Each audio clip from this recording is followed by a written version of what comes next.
Gracias. ¿Cómo están, muchachos? Les saluda el profesor Francisco Mendoza. Hoy ya tenemos una nueva clase del curso de Historia. Esta semana, al igual que la anterior, tenemos que ver el curso de Historia Universal.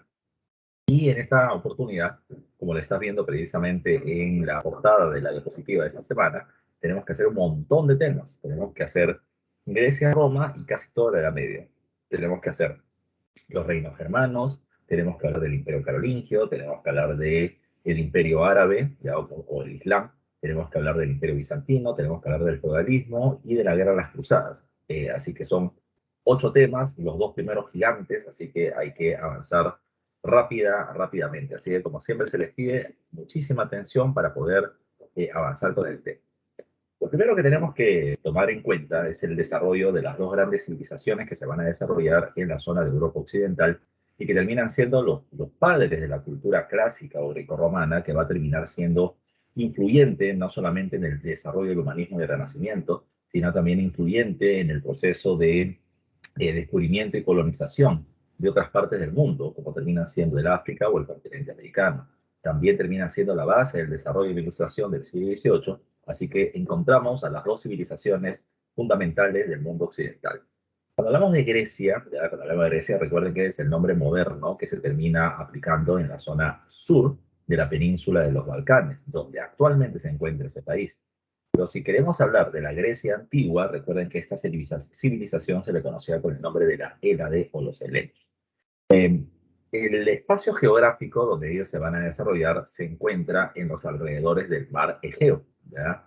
En la zona occidental del mar Egeo encontramos la península de los Balcanes. ¿Qué cosa es una península? Recuerda que es una porción de tierra que sale del continente y se adentra en el mar.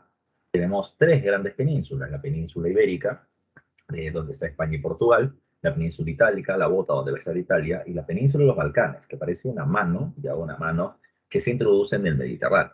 ¿Ya? En la zona sur, oriental, encontramos la península del Ática, donde posteriormente se va a desarrollar la poli de Atenas, y en la zona sur occidental vamos a encontrar a la península del Peloponeso, donde destacará el desarrollo de Esparta, ¿ya? Que iremos viendo progresivamente. El mar Egeo no solamente es una porción de mar, sino que recuerden que en ella se encuentran una gran cantidad de islas, destacando sobre todo la que se encuentra más al sur, la isla de Creta, que es donde se inicia la cultura griega y donde se inicia la cultura europea de manera general. Además de eso, se encuentran otras islas importantes para el comercio, como Delos, ¿ya? O el conjunto de islas de las Cícladas, entre otras más.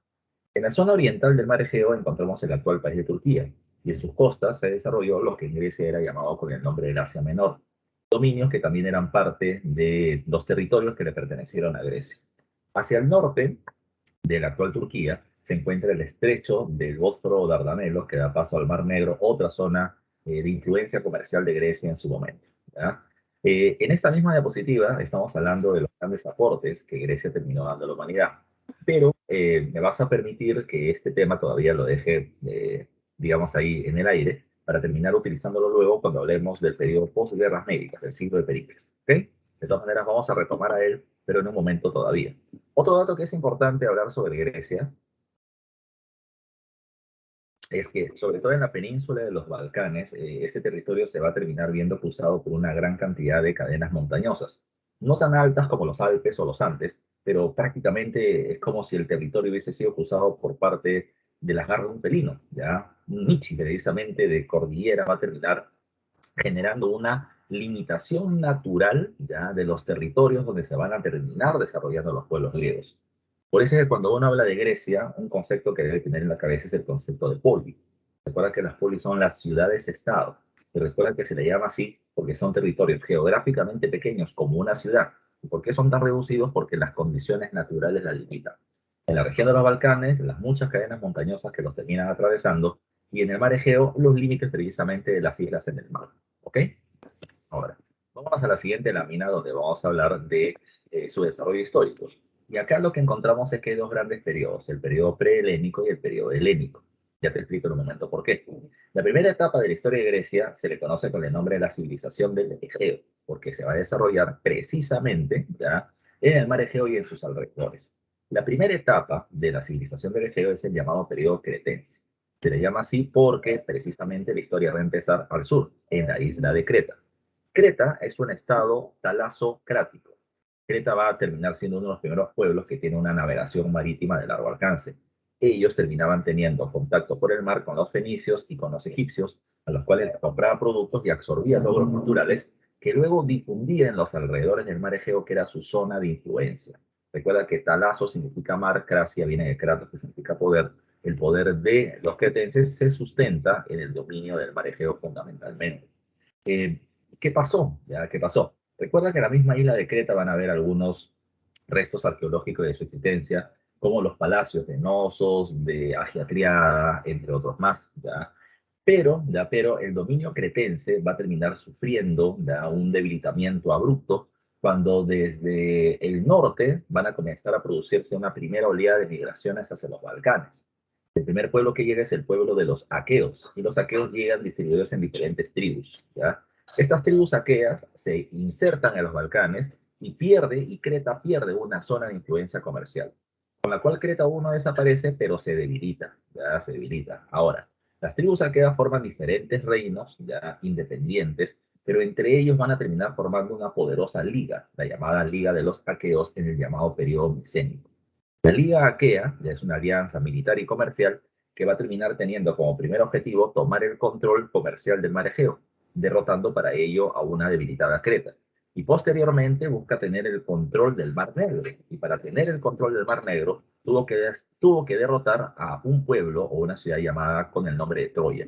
Es muy conocida Troya en la literatura. Según Homero, ¿ya?, quien es el principal relator precisamente de la guerra de Troya en la Ilíada, este personaje va a terminar diciendo que derrotar a Troya fue una tarea pues dificultosa. Las murallas de Troya terminaban siendo prácticamente impenetrables y durante 10 años los aqueos quisieron vencer y no pudieron. Pero lo que no pudieron en 10 años por la fuerza, lo pudieron en una noche por la astucia. La astucia de Ulises u Odiseo hizo que los aqueos engañen a los troyanos, haciéndoles creer que ya se sintieron derrotados y se van dejándoles un regalo, el famoso caballo de Troya. Y cuando los troyanos están celebrando y embriagándose por la victoria, ya estaban bastante alcoholizados, los aqueos bajan del caballito, abren las puertas y en un contraataque violento nocturno incendian la ciudad, matan hombres, violan mujeres, destruyen el territorio y los aqueos se imponen, tomando con ello el control comercial del Mar Negro y accediendo a su rica producción de trigo. Cuando los saqueos están en su mejor momento, ¿ya?, ¿qué es lo que pasa? ¿Ya? Lo que pasa es una nueva oleada de migraciones. ¿Ya? Se habla de pueblos indoeuropeos. No sabemos si llegaron tres a la vez o uno a uno, ¿ya? Pero fueron tres pueblos: los dorios, los jonios y los eolios. La novedad de esta invasión indoeuropea terminó siendo que ellos eran portadores del hierro.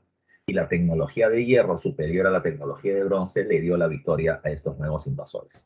Así que en una pregunta de examen de admisión se planteó que la llegada de los dorios generó la introducción del hierro como tecnología y una nueva etapa llamada con el nombre del periodo oscuro, ¿ya? Durante casi 300 años, como lo puedes ver en la diapositiva, entre 1150 y el año 800 a.C., lo que vamos a encontrar es un estado de permanente guerra.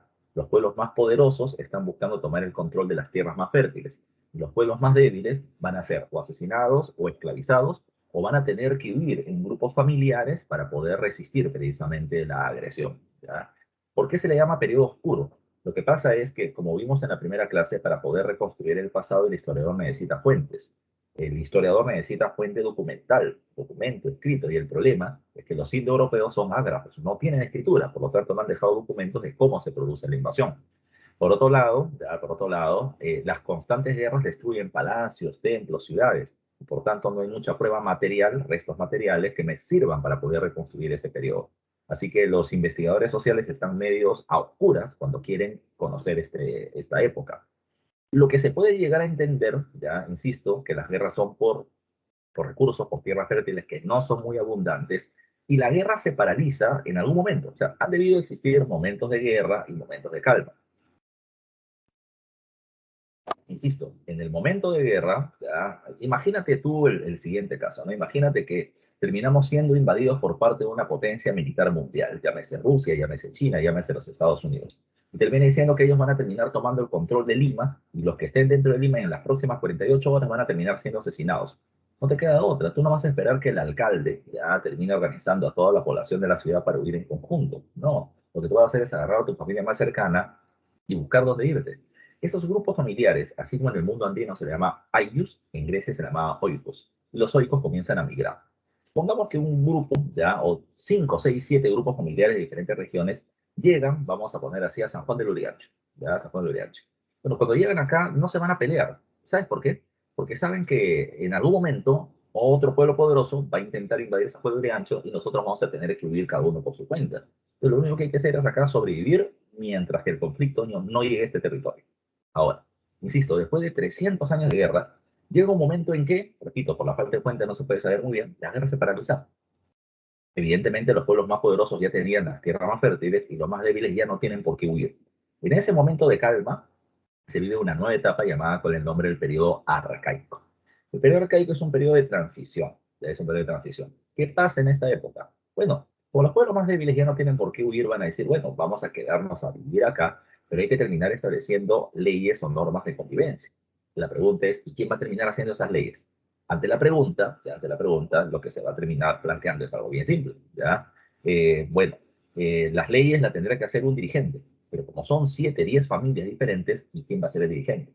Es que cada familia nombra un representante y formamos una asamblea. A partir de ese momento aparecen las leyes que se deben cumplir, los castigos que se aplican a quien no las cumpla, los tributos que se deben pagar para poder hacer obras públicas, y lo que están haciendo, muchachos, es el Estado. En territorios geográficamente pequeños, limitados por las condiciones geográficas, ya como ciudades actuales, se van a formar sistemas de gobierno o Estado. Esa ciudad de Estado se le conoce con el nombre de polis, pero se habla que en el periodo arcaico ya nacen las polis. Tomen en cuenta que las polis van a ser muchas. Y las polis griegas no tienen una unidad política, no existe un gobierno unificado, ¿ya? Cada poli tiene su propio gobierno. Pero lo que sí hay que tomar en cuenta es que las polis se reconocen entre sí como iguales porque son parte de una civilización. Hablan el mismo idioma, creen en los dioses del Olimpo, tienen costumbres en común, pero no hay un gobierno unificado. Las polis, además, como iremos viendo, no se da muy bien que digamos, ¿ya? Peleas ya por la hegemonía comercial, política o militar, o solamente para poder demostrar del lado de cuál de las polis se terminan encontrando los dioses, termina siendo una característica común, ¿ya? La guerra es una cuestión común. Ahora, yo siempre menciono algo y a ver si tú me lo terminas confirmando por el chat, ¿ya? Pregunta, ¿ustedes tienen hermanos? ¿Ya? A ver, ¿quiénes los que están en aula tienen hermanos? Dígame yo, ¿ya? ¿Cuántos de ustedes tienen hermanos? Yo. Uno, ¿ya? Me parece también ahí, Enrique está diciendo que yo. Ahora, les pregunto a ustedes, todos los que me van diciendo yo, les pregunto a ustedes, ¿ustedes se pelean con sus hermanos? ¿Ya? ¿Qué me dicen ustedes? Para ¿Sí o no? nada, profe, para nada. Para nada, ese para nada me sonó que si a cada rato nos paramos a atacar, ¿ya? A ver, uno, a veces nada más dice uno, ¿ya? El otro dice para nada, ese para nada sonó que sí, ¿ya? Sí, pero ya, ya. Ahora, siempre dice el otro, perfecto, así se van confesándose. Ahora, la pregunta es, ¿tú te puedes pelear con tu hermano, lo puedes insultar, te puedes jalar el pelo, se comienzan a fastidiar entre ustedes? Te pregunto, ¿y qué pasa si alguien quiere venir a pegarle a tu hermano? ¿Qué haces tú? A ver qué me dicen, ¿ya? Si alguien viene a atacar a tu hermano, si alguien viene a pegarle a tu hermano, a pegarle a tu hermano, ¿qué haces tú? Nada, hace nada, se quedan calladitos. Lo defiendo, mi profe. Lo defiendes, lógicamente. Tú tienes que aparecer con una patada en la cabeza contra el agresor, cual Saiyajin, ¿ya? ¿Ya? Ahora, tienes que defenderlo. Ahora, profesor, ¿y por qué me dices eso? ¿Por qué incitas a la violencia? ¿Ya? No, lo que te estoy refiriendo es que, ¿ya? Lo que te estoy refiriendo es que tu hermano te puede molestar a ti, tú lo puedes molestar a él, pero si alguien viene a agredirlo, es tu hermano, es tu sangre, tú tienes que salir a defenderlo, ¿ya? Y es lo mismo que va a terminar pasando con los griegos. Los griegos entre ellos no se llevan muy bien, pero cuando alguien viene a atacarlos, los persas, ¿ya? Los griegos van a terminar uniéndose para poder precisamente defenderse contra el agresor. ¿Ya? Yo te puedo pegar, tú no le puedes pegar a mi cosa, yo sí. ¿Ya? Eso es lo que va a terminar sucediendo. Ahora, otro dato que es importante. Durante el periodo oscuro de las guerras, toma en cuenta que siempre cuando hay conflictos hay un proceso de descenso demográfico. Lógicamente por las muertes de la guerra, pero también porque las familias no quieren tener muchos hijos durante la guerra. ¿Por qué? ¿Ya? ¿Por qué? Porque imagínate, yo tengo que estar huyendo permanentemente, no puedo terminar teniendo 6, 8, 10 hijos, ¿ya? Porque no puedo mantenerlos a todos, porque los recursos son escasos, porque si los capturan y los llevan a la guerra van a terminar sufriendo, entonces mejor tengo uno, dos, como máximo, y eso. Los hombres son los que van a la guerra, la cantidad de varones para reproducirse son muy pocos, y puede ser que la población demográficamente cae. Pero cada vez que las guerras culminan, existe un proceso llamado baby boom, es decir, un crecimiento demográfico, una explosión demográfica. La gente se pone al día y comienzan a tener hijos por un montón. Y eso pasa en el periodo arcaico. En el periodo arcaico, la cantidad de población crece aceleradamente, pero el problema es que las condiciones geográficas de Grecia no son muy buenas para poder tener mucha gente en un solo territorio. Como la población crece y los recursos son escasos, lo lógico es que se vuelvan a pelear por recursos. Pero como los griegos ya han tenido 300 años de guerra, van a decir no. Mejor no nos peleamos entre nosotros. Si queremos recursos y lo queremos obtener en otro lugar, en lugar de agredir al vecino, ¿sabes qué vamos a hacer? Vamos a comenzar a ocupar territorios fuera de Grecia.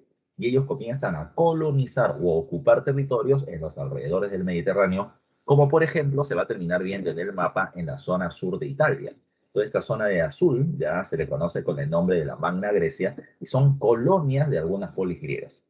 Aquellas ciudades-estado en Grecia se les conoce con el nombre de polis, pero aquellas que poseen dominios o colonias extraterritoriales se les conoce con el nombre de metrópolis. ¿Ya? Repito, las polis que poseen colonias o dominios fuera de su territorio se les llama metrópolis o metrópolis. ¿Ya?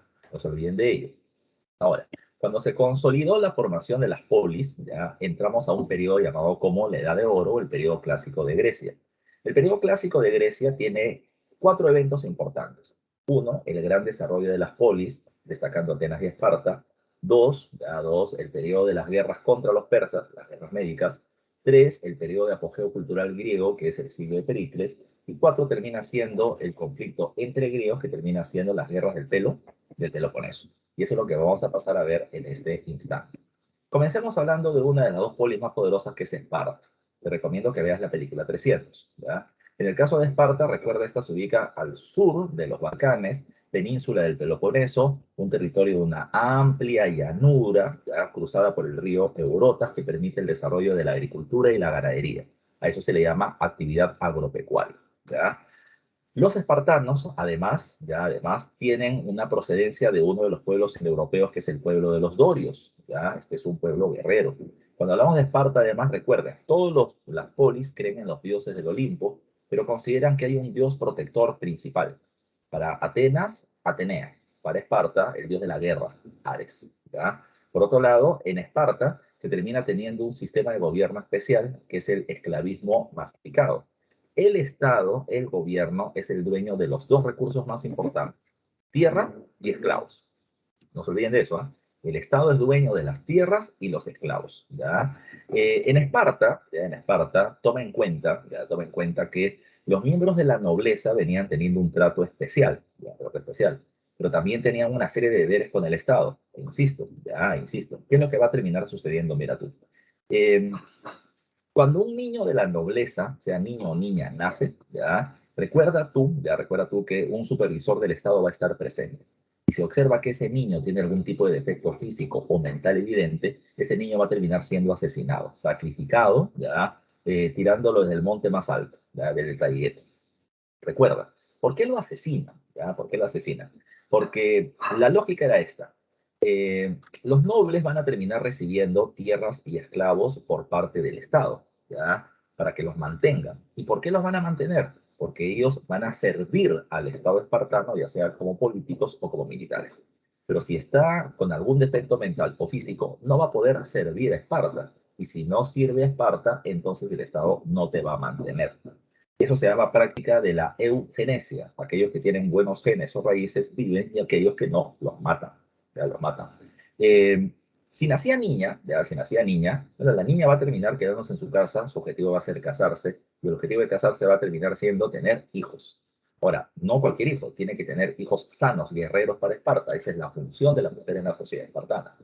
Y en el caso de los varones van a estar hasta los 7 años de edad en su casa, y a partir de los 7 pasan a una suerte de escuela, ya, llamada ágoge, donde la preparación principalmente va a ser física y militar.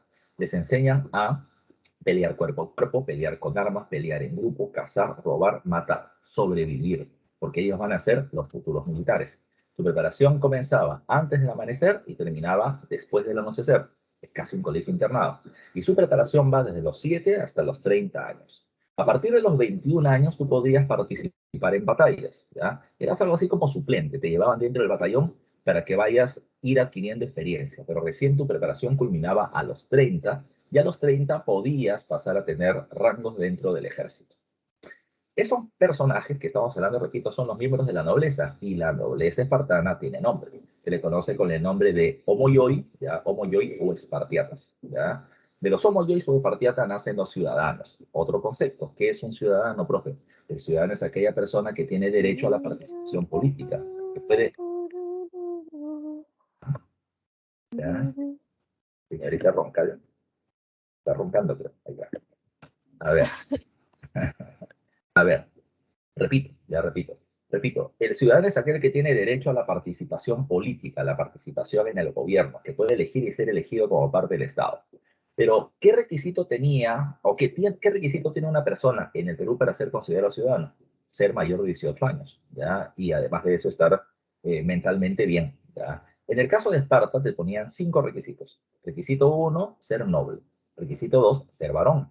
Requisito 3, ser mayor de 30 años, no de 18. Requisito 4, haber culminado tu preparación militar. Y requisito 5, tener hijos. Si no cumples alguno de ellos, no puedes ser ciudadano. Ahora. Si tú has culminado tu preparación militar y ya tienes 30 años, a partir de ese momento entras al ejército y tienes rangos y responsabilidades. ¿Hasta cuándo? Hasta que cumples 60. A los 60 años, digamos así, te desliga del ejército, te dan de baja porque ya terminaste tu proceso, y a partir de los 60, si todavía sobrevives, pasas a una institución conocida con el nombre de la Gerucia, que es alguna suerte de congreso, es el Consejo de Ancianos, que proponen leyes para el desarrollo de Esparta, ¿ya? Profe, hay una cuestión que no he entendido, me has explicado todo, los chicos están todo el día peleando, desde las 6 de la mañana hasta las 7 de la noche. ¿En qué momento tienen hijos? Bueno, de acuerdo a la ley, recuerden también esto, ¿ah? No es como en la actualidad que tú te conoces con alguien, te enamoras, salen al cine. No, eso no es así. Antes los padres deciden con quién se casan los hijos. Los varones se pueden casar a partir de los 14 y las mujeres a partir de los 11. Pero la relación de pareja, ¿ya? De esposo y esposa, no termina siendo muy cercana, ¿ya? ¿Por qué? Porque tú estás todo el día preparándote para pelear. ¿Pueden tener relaciones sexuales? Por supuesto. ¿Pueden haber hijos? Claro que sí. Pero el hombre es muy alejado de su familia. A partir de los 30 años ya puede comenzar a tener una relación más cercana con su familia, pero ya maduró. Y madurar es o significa que entiende que lo prioritario es Esparta. Lo prioritario no termina siendo cuidar de tus hijos o de tu esposa. Lo prioritario termina siendo el honor personal como guerrero, el honor de la familia cuando yo vaya a pelear y morir por Esparta. Y no me preocupo, porque si yo muero peleando, mi renombre va a terminar quedando y el Estado va a mantener a mi familia. Esa es la visión espartana, ¿ya? Con el escudo o sobre el escudo, nunca dejando las armas en guerra, ¿ya? Esos son los nobles, los espartanos o espartiatas u homoiois. ¿De dónde aparece el nombre homoioi, profe? Homoioi viene de homogéneo, ¿ya? Los espartanos, al no tener propiedad privada, ni tierras, ni esclavos, entonces todos son considerados iguales, solamente que tienes alguna responsabilidad diferente. El otro sector social, como lo puedes ver ahí, son los periecos. El perieco es una persona libre, ya libre, pero que debe pagar impuestos. No es esclavo, pero no vive en Esparta, vive en los alrededores montañosos. Él se dedica a ser pastor, artesano, comerciante. Él puede entrar a Esparta, pero no vivir en él. ¿Quién es el perieco?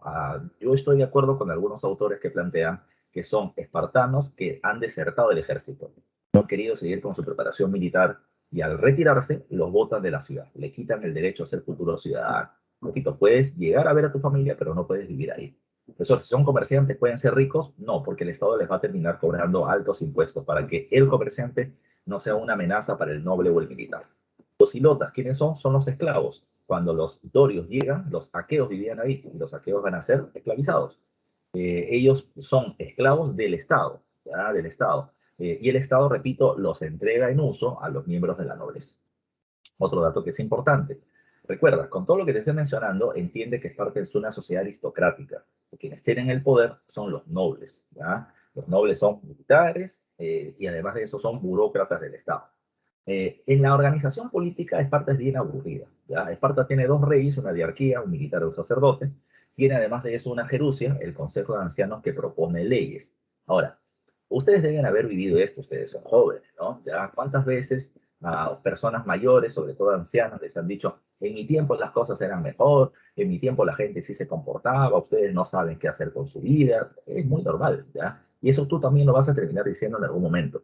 Pero ponte a pensar, ¿ya? Mayores de 60 años. Las personas mayores, por lo general, no terminan siendo muy abiertos al cambio.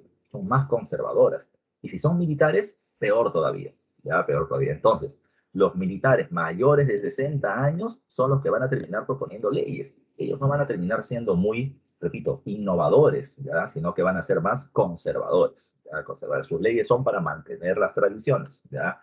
Ellos proponen leyes y quien la aprueba es la reunión de los ciudadanos llamada APEYA, que con mano alzada, porque son pocos los ciudadanos, aprueban o desaprueban las leyes que ellos plantean. Hay un grupo de 5 personas llamados éforos, elegidos por la APEA o Asamblea Popular, que van a terminar teniendo la función de fiscalizar, supervisar si los reyes y la jerusia están trabajando adecuadamente, y si no lo hacen, pueden terminar aplicando sanciones. El único gran cambio de la política espartana, se cree, es que los éforos en algún momento hasta más poderosos que los reyes terminaron siendo. ¿Ok? Si hablamos de Esparta, repito, estamos hablando un montón de información, así que tienes que estar muy atento. Si salimos de Esparta, tenemos que hablar de otra polis que termina siendo Atenas. Atenas vive en la península del Ática, y la península del Ática tiene un territorio fértil que es tomado por parte de la nobleza, y tiene un territorio montañoso donde se le manda al pueblo. El pueblo va a ser pastor, va a ser artesano, pero cerca de la montaña tienes el inmenso mar Egeo. Entonces, hay mucha gente que se dedica a la pesca, y gracias al contacto con otros pueblos van a comenzar a dedicarse al comercio. Poco a poco, por eso dice acá en la economía, poco a poco el comercio va a ser más importante incluso que la propiedad sobre las tierras. Y el grupo más poderoso en Atenas van a ser los grandes comerciantes marítimos. ¿Ya? Los grandes comerciantes marítimos. Ahora, otro dato que hay que recordar: si los espartanos consideraban a Ares, el dios de la guerra, como su dios principal, ellos terminarán creyendo en Atenea. Les recomiendo, haciendo un paréntesis, que vean una película que hasta hace poco estaba en el cine y ahora está en Disney, creo, ¿ya? Que son los Eternals, ¿ya? Que hablan precisamente de mucho de mitología, ¿ya? Y si escuchas bien la clase, hoy día vas a poder entender mejor esa película todavía, ¿ya? Así como hablamos de Atenea, la diosa de la guerra y la sabiduría, que es su diosa protectora, recuerden que ellos provienen de los jonios, así como los espartanos de los dorios. Y Atenas, ya Atenas va a terminar teniendo una variación en su organización política por los cambios sociales que fue sufriendo. Atenas pasa por 5 etapas históricas, políticamente hablando. Pasa por un primer periodo donde hay un rey o basileus, que es la monarquía; una segunda etapa llamada la aristocracia, donde los nobles van a tener mayor poder, y donde la figura del rey o el gobierno del rey se divide en varias instituciones, pero donde solo los nobles tienen el poder político, la aristocracia. La tercera es la timocracia. Un legislador llamado Solón planteó de que todos aquellos que tengan mucho dinero pagarán más impuestos para el Estado, pero también tendrán más derechos políticos. Creó un congreso llamado con el nombre de Bule, ¿ya? Y en esta Bule había un congreso de 400 representantes, donde 350 eran nobles y 50 de ellos eran comerciantes. El comerciante rico comienza a acceder a la vida política, pero de manera muy limitada. De tal manera que a los comerciantes no les gusta porque no pueden imponer sus ideas, y a los nobles no les gusta porque tienen que compartir el gobierno con la chusma de la gente del pueblo. Por más rica que sean, son chusma, ¿ya? Así que, como a ninguno de los dos les gustó, los comerciantes van a promover el golpe de Estado militar de un personaje llamado Pisístrato, y nace el cuarto sistema de gobierno llamado tiranía, ¿ya? La tiranía. Pisístrato le hace una reforma agraria, le quita la tierra a los nobles y se la termina entregando al pueblo, y promueve la actividad comercial marítima de Atenas. Pero cuando muere Pisístrato, para poder evitar, ¿ya?, una rebelión social, una guerra civil promovida por parte de los nobles, Clístenes aparece en escena. Clístenes es el personaje que está en la parte superior izquierda de la diapositiva, y él es considerado como el padre de la democracia, ¿ya? El padre de la democracia. Profe, ¿cómo es eso? ¿Ya? ¿Cómo es eso? Clístenes terminó estableciendo lo siguiente, ¿ya? Demo es pueblo, cracia, kratos es poder, el poder en manos de la población. ¿Cómo así? Clístenes terminó planteando que Atenas iba a terminar siendo dividida en demos, o provincias o pueblos, y estas a su vez divididas en tribus. Y cada tribu iba a terminar cogiendo 1 o 2 representantes para el Congreso, ¿ya? ¿Quiénes van a tener derecho al voto? Y esa es la novedad de Clístenes. Clístenes establece el principio de isonomía, en donde para poder ser ciudadano ya no importa si eres noble o del pueblo, ya no importa si eres rico o pobre. Para ser ciudadano los requisitos eran más flexibles. Tenías que ser varón, se excluye a las mujeres. Tenías que ser libre, se excluye a los esclavos. Se tiene que ser mayor de edad, se excluye a los niños. y nada más.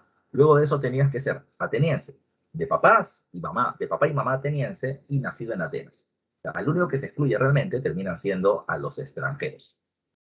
Los extranjeros que viven en Atenas se llaman metecos. Entonces, ¿hay mucho extranjero en Atenas? Sí, porque como Atenas es un pueblo de comerciantes, Atenas necesita que otras ciudades abran sus puertos para poder venderle productos y Atenas también tiene que hacer lo mismo. Así como Atenas tiene comerciantes en otras regiones, Atenas tiene que permitir que comerciantes de otras regiones vivan en Atenas también.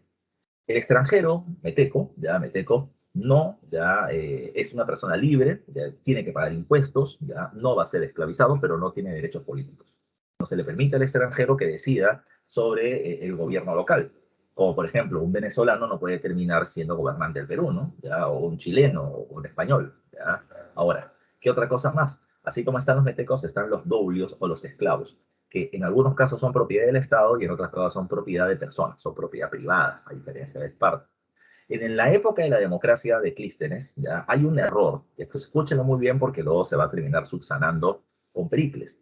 En la democracia, repito, cada tribu, cada pueblito escoge un representante del Congreso. Acá, imaginemos esta idea. Somos un pueblo de campesinos pobres, pero pobres, muy pobres, porque las tierras no son muy buenas. ¿Ya? Este pueblo de campesinos pobres tiene que escoger un representante del Congreso. El problema es que los cargos para el gobierno son honoríficos. No te pagan, ¿ya? Tú trabajas por el honor de trabajar para el Estado de Espartano o para el Estado ateniense. ¿De qué va a pasar? Si yo voy, ya, si a mí me eligen, repito, todos somos campesinos pobres, y yo, Panchito, ya, el campesino pobre, voy a ser elegido por la población. Yo le diré, gracias por haberme elegido, pero yo declino el cargo. Oye, ¿por qué te votas? No, la cuestión está en que mi familia vive del trabajo día a día. Si yo voy allá a trabajar y no me pagan, ¿quién va a terminar manteniendo mi familia? ¿Ustedes lo van a hacer? No. Que si nadie lo va a hacer, yo tengo que seguir trabajando a diario. De tal forma que con Clístenes, el rico y el pobre votan, ¿ya? Pero habría que tomar en cuenta que los únicos que puedan realmente gobernar son aquellos que tienen plata, el comerciante o el dueño de tierras, que su negocio va a seguir funcionando. Entonces, con Clístenes nace la democracia, pero todavía tiene problemas, ¿ya? La democracia, como se pone acá en la organización política, tiene ministros llamados arcontes, tiene el tribunal de las Heliastas, gente que va a decidir si una persona es culpable o inocente por algún tipo de delito, la Bule, que es el Congreso que propone leyes, y la Iglesia, que es la Asamblea de los ciudadanos que aprueban o desaprueban las mismas. Eso termina siendo la organización ateniense mucho más dinámica porque precisamente van a haber cambios sociales. Los ricos comerciantes son los que van a ir buscando mayor cantidad de derechos. Ahora, ya hablamos de las polis, vamos al segundo punto del periodo clásico, las guerras médicas. Las guerras médicas se enfrentan a las polis de Grecia contra el imperio persa, ¿ya? Contra el imperio persa. Cuando se produce, ajá, Tina es Atenea, ¿no? ¿Ya? Aparece Gilgamesh, que me parece un personaje interesante, que es un personaje de la mitología babilónica, mesopotámica. Pero, regresando al caso, a los persas ya lo hemos visto la vez pasada. Recuerda que los persas van a derrotar al segundo imperio babilónico con Ciro el Grande. Ciro el Grande somete a Babilonia, toma el cercano y Medio Oriente y toma Turquía, el Asia Menor, los territorios precisamente de los griegos en esta región. El hijo de Ciro, Cambises, toma Egipto y el sucesor de este, llamado Darío, va a terminar rodeando el Mar Negro y va a terminar amenazando con invadir a Grecia. Entonces, la primera causa de la expansión de las guerras médicas es la expansión del imperio persa. Los persas no buscaron a los griegos para pegarles, se chocaron en el proceso de expansión hacia el occidente con los griegos y su conflicto va a ser inevitable para la época. Pero además de eso, recuerda que los persas, cuando se expanden, someten a pueblos, someten a reyes, pero les termina permitiendo cierta autonomía. Claro está, siempre que reconozcas que el rey persa es tu rey. Él era el rey de reyes, así decía llamar. Le pagues impuestos, le des una cuota de militares, etcétera. Todo eso terminaba siendo, ¿ya? Todo eso terminaba siendo el imperio persa para la época. Fenicios y egipcios, ¿ya? Fenicios y egipcios, lo que van a terminar haciendo en ese periodo es terminar haciendo una alianza con los persas y plantearle, queremos tener el control del Mediterráneo Oriental y eso incluía el mar Egeo. Y los persas aceptan, pero en el intento de tomar el mar Egeo chocan con los intereses griegos y eso va a terminar generando la guerra, ¿ya? En la guerra, recuerden ustedes que esta va a terminar teniendo 3 episodios. En la primera guerra, con los persas bajo el mando de Darío, intentan invadir por mar Atenas y Atenas lo vence en la batalla de Maratón. En la Segunda Guerra Médica, el líder persa es Jerjes, el que aparece en la película 300, ¿ya? e intentan invadir por tierra de norte a sur Atenas y se produce la batalla de las Termópilas, en donde son muy conocidos los 300 espartanos que terminan peleando hasta el final y pierden. Recuerda, no solo pelean espartanos, pelean también batallones de diferentes pueblos. Y en una batalla de solo 2 días y medio, ya los persas logran ganar y logran invadir Atenas. Son dos cosas los que se sacan de importancia de la batalla de Termópilas. En los 2 días y medio muchos atenienses lograron huir y por lo tanto cuando los persas ingresan a Atenas la saquean, la destruyen, pero no hay muchos muertos. La otra es que se va a terminar creando héroes, ¿ya? Leonidas y los demás espartanos que terminaron peleando hasta el final lo hicieron por la libertad de Grecia y esto se va a terminar como se van a convertir en leyendas en ese momento. La gente quiere actuar como ellos, ¿ya? La gente ve precisamente en su arrojo, en su heroicidad, algo que tiene que ser imitable. Y eso promueve que mucha gente quiera participar en la guerra. Tras esto, la batalla decisiva de la guerra es la batalla de Salamina, con pequeños barcos llamados trirremes, ¿ya? Se engaña a Jerjes para que pase con su gran flota por el estrecho de Salamina y en una sola tarde 200 barcos persas y en cada barco 300 hombres van a terminar siendo hundidos. 60.000 persas muertos, una gran destrucción de su fuerza naval hace que Persia se debilite y los griegos pasen al ataque. Luego viene Mical y Platea con victoria de los griegos y tras esta victoria Atenas propone lo siguiente. Pueblos de Grecia, les acabo de mostrar cómo vencer a los persas. Con esta embarcación, con los trirremes, ya con los trirremes. Ahora, para poder defendernos a futuro, ¿qué hay que hacer? Una gran flota de esos trirremes. Pero yo no lo voy a mantener a todos, pues va a decir Atenas. Vamos a formar una gran alianza militar llamada la Liga de Delos. Todas las polis que quieran participar ya van a poner una cuota para hacer esta flota naval. ¿Quién va a terminar construyendo los barcos? Yo Atenas porque sé cómo hacerlo. ¿Quién va a dirigir las fuerzas navales? Yo Atenas porque sé cómo hacerlo. ¿Quién va a recaudar el impuesto para crear estos barcos? Yo Atenas porque ya sé cómo administrarlo. ¿Ya? ¿Y quién va a terminar quedándose con la plata? Yo Atenas también. El dinero de la Liga de Delos es una buena cuota de ingresos precisamente para los atenienses. Pero, meses después va a suceder algo. Y es que construyeron la gran flota, pero los persas no los atacan. Como no los atacan, muchas polis se quieren separar y Atenas, que no quiere perder el liderazgo de la Liga de Delos, decide amenazar a los persas y los persas atacan. ¿Ya? Tercera y última guerra médica, donde los griegos terminaron venciendo en Eurymedón. La victoria griega terminó con la derrota de los persas y su decadencia. Los persas tuvieron que dejar Turquía o el Asia Menor, ya no quisieron meterse en el mar Egeo, ¿ya? Atenas es la lideresa de la victoria y pasa a ser la ciudad más poderosa del territorio griego y la Liga de Delos es precisamente el sustento de su poder, ¿ya? ¿Qué va a terminar pasando tras ello? Bueno, tras ello viene una etapa llamada como el siglo de Pericles, que es lo que hace un rato le dije que teníamos que dejar a un ladito. El siglo de Pericles es la época del apogeo, ¿ya? Del apogeo ateniense.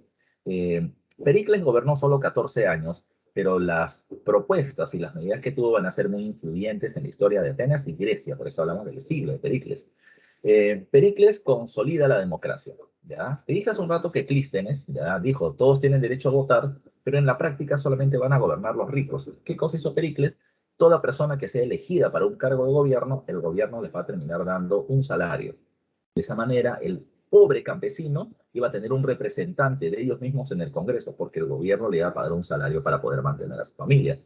También se difunde la democracia. Todas las polis, después de la victoria de las guerras médicas, decían, ¿qué cosa tiene Atenas que no tenga yo? Atenas tiene nobles, tiene comerciantes, tiene esclavos, tiene comercio. Yo también, yo también. Entonces tiene Atenas democracia. La democracia se volvió el elemento diferencial que supuestamente hacía más poderoso a Atenas y la democracia se difunde como sistema de gobierno.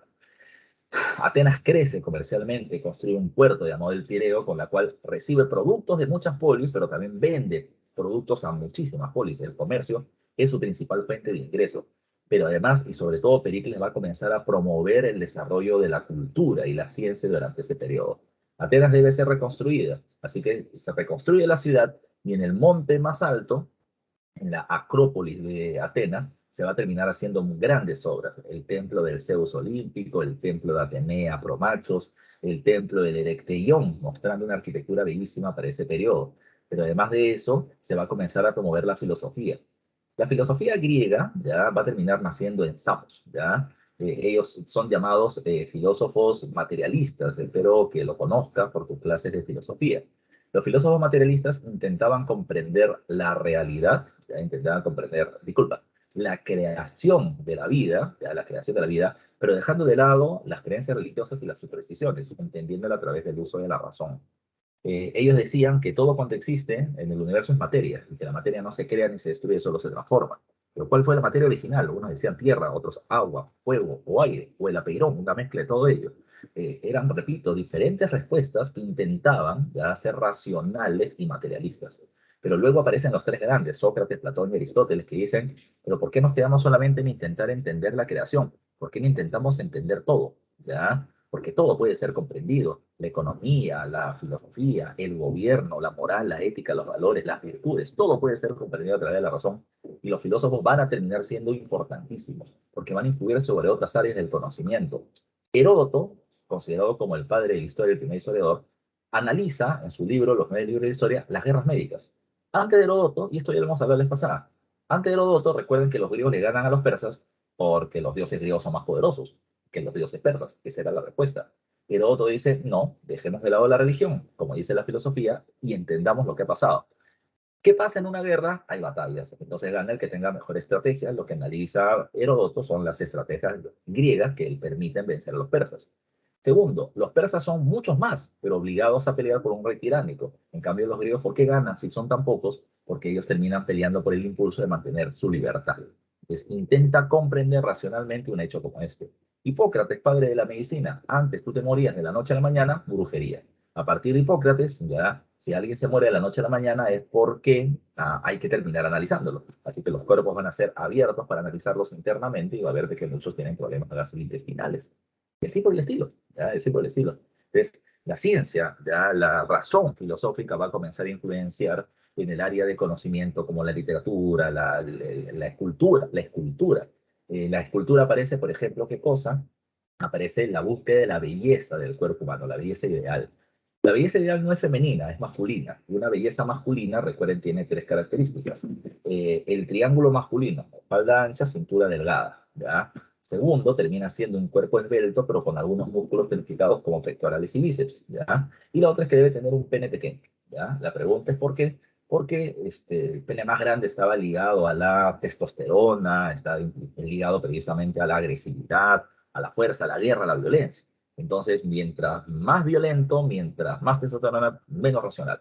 Más chiquitito, ya más racional. ¿Ya? Entonces hay que tomar en cuenta que, bueno, también ya eso lo terminarán diciendo aquellos que no han terminado siendo muy bendecidos por la naturaleza. ¿Ya? Bueno, es parte de ellos. El teatro, recuerden que el teatro griego es la base del teatro actual. La literatura, con dos variantes como la comedia, donde todo termina bien, y la tragedia, donde por más que intentes escaparte de tu destino, el destino te va a terminar tomando. ¿Ya? Si no, pregúntale, ¿ya? Si no, pregúntale, por ejemplo, a Edipo Rey, ¿ya? Si tienen que conocer la literatura para ello. Ahora, todo andaba bien. Atenas es el pueblo más poderoso, difunde la cultura, la democracia, el comercio, todo anda bien. Pero Atenas también es un imperio y Atenas no permite que los pueblos se separen de su dominio. Pueblo que quiere separarse del dominio, Atenas ¡pah! Lo aplasta. ¿Ya? Y los pueblos quieren, pero no pueden. En ese momento Esparta va a decir, bueno, veo ahí un nicho, ya veo ahí un beneficio para mí. Hay polis que no quieren estar bajo el mando de Atenas, pero no tienen quien las proteja. Esparta es el pueblo guerrero. Esparta va a decir, a partir de ahora nace la Liga del Peloponeso. Así como está la Liga de Delos de Atenas, yo, Liga del Peloponeso. Pueblo que esté conmigo, yo lo protejo. Alguien te quiere hacer daño, yo salto por ti. Y eso terminaba siendo una buena garantía, ¿ya? Pero Atenas ofrecía otra cosa, comercio. Y los persas o los espartanos no eran comerciantes. Entonces, Esparta dijo, ¿cómo subsano eso? Corinto, o otro pueblo comercial importante, es mi aliado. ¿Ya? Así que quien venga conmigo, ofrezco defensa por mi parte y comercio por parte de Corinto. Muchas polis se comienzan a pasar a la Liga del Peloponeso y Atenas y la Liga de los ve su poder amenazado. Eso terminó generando la guerra del Peloponeso, la disputa comercial y militar en los Balcanes entre Atenas y Esparta por el dominio en la región. Pero la guerra no solamente era Atenas-Esparta, sino es Atenas y la Liga de Delos contra Esparta y la Liga del Peloponeso. Es una pelea de todas las polis, ¿ya? En este periodo. Peor aún, Esparta decía, a mí me da asco que participe el pueblo y los comerciantes en las decisiones de gobierno. Yo soy una aristocracia. Si yo llego al poder, solamente van a gobernar nobles y comerciantes, nobles y militares en diferentes polis. En muchas polis donde había democracia, la nobleza, ¿ya?, y los militares que se debilitaron dicen, sí, lo que dice Esparta es correcto. Y por lo tanto, en esas mismas ciudades, los comerciantes y la gente de pueblo decían, no, si llega la nobleza pierdo mi poder. Pues la guerra ya no es entre Atenas y Esparta o entre todas las polis, sino dentro de las polis, ya entre diferentes grupos sociales. La guerra del Peloponeso es una guerra total. Después de casi 30 años de peleas y en 3 episodios diferentes, ¿qué sucedió? Esparta ganó la guerra. Pero el problema es que cuando la guerra acabó, Grecia estaba en ruinas, destruida por todos los conflictos que se habían terminado generando. Así que por ello es que se menciona que Esparta tiene solo una breve hegemonía. En ese periodo de breve hegemonía, Esparta prácticamente anula el comercio y anula la democracia, ¿ya? Y anula la democracia. Pero Grecia está en decadencia. Atenas derrotada se va a apoyar con Corinto. Entonces, Corinto no era el amigo de Esparta, sí, pero como se eliminó, se limitó el comercio, Corinto se sintió traicionada, se apoyó en Atenas y apoyaron a una tercera poli llamada Tebas. Tebas vence a Esparta, tienen una pequeñísima hegemonía, pero luego viene un reino del norte llamado Macedonia y aprovechando la debilidad griega, los invade, los somete. Macedonia es un reino helenizado, es decir, ellos se creían griegos, hablaban griegos, se sentían griegos. Los griegos los llamaban bárbaros, extranjeros.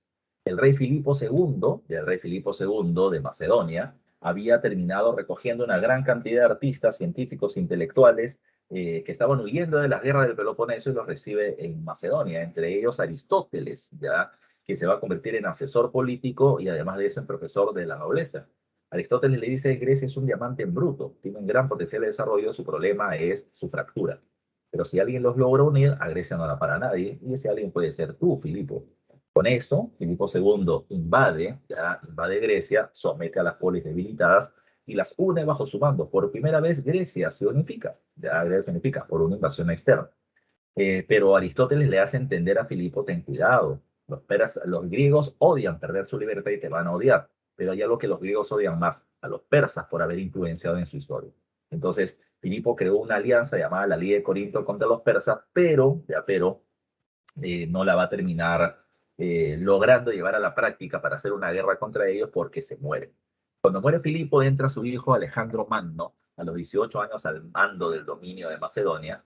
Durante los próximos 2 años acaba con sus opositores y de los 20 hasta los 33 años, Alejandro Magno se expande hacia el oriente. En ese proceso de expansión hacia el oriente, enfrentará a los persas y los someterá a través de diferentes batallas como Isos, Gránico o Arbelas. Lo importante de las victorias de Alejandro Magno es que mientras que Alejandro se expandía al oriente, Alejandro impone su fuerza militar, Alejandro impone su sistema de gobierno, Alejandro impone su sistema comercial, económico, tributario, pero Alejandro Magno tiene otra novedad. Alejandro lleva consigo a sacerdotes, intelectuales y científicos de Grecia hacia el oriente y hace que terminen teniendo conversaciones con los intelectuales, científicos y sacerdotes de los pueblos orientales. ¿Para qué? Para terminar buscando una suerte de características en común. Esas características en común entre griegos y los pueblos orientales se le va a conocer con el nombre de la fusión cultural del helenismo, ¿ya? Que es el mayor aporte de Alejandro Magno y el Imperio Macedónico. La fusión de la cultura occidental, griega y oriental de los pueblos sometidos. Cuando Alejandro muere, lamentablemente, ya sin herederos, ya sus generales van a entrar en una pelea por el poder y luego deciden dividirse el imperio como lo estás viendo en el mapa. Antígono, uno de los generales, toma la región de Macedonia, Grecia y la zona de Turquía, el Asia Menor. El general Ptolomeo se queda con la zona de Egipto y el general Seleuco con toda la zona oriental. Esto está pasando más o menos en el siglo III antes de Cristo, ¿ya? Y en ese mismo periodo se va a generar el desarrollo de otra gran civilización, Roma, que está en pleno periodo republicano. Cuando hablamos de Roma, como lo estás viendo ahí, Roma tiene 3 grandes periodos históricos: monarquía, república e imperio.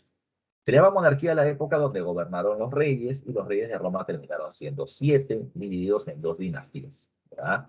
Recuerda tú para comenzar que Roma se ubicaba en el valle del Lacio, a orillas de un río llamado el río Tíber. ¿Ya? El río Tíber. Ahora, ¿qué es lo que va a terminar sucediendo? Eh, a la población original de Roma, por haber vivido en el Valle del Lacio, se les conoce con el nombre de latinos. Bueno, estoy presento muy oscuro, más de lo normal. Ya, entonces, vuelvo vuelvo a repetir, a esos pobladores se les conoce con el nombre de latinos. Y los primeros reyes son los pobladores de la región del Lacio. Son Rómulo, Numa Pompilio, Tulio Cirio, Anco Marcio. Dos cosas solamente destacan de esa época: la actividad agrícola y haber encontrado minas de sal. Recuerden que la sal era moneda de cambio. A la gente le pagan un salario por su trabajo y tener minas de sal era como tener minas de oro. Roma se hizo rica, pero además de eso fue apetecible para otras potencias, para Cartago en el norte del África, para Grecia y para los etruscos al norte de Italia.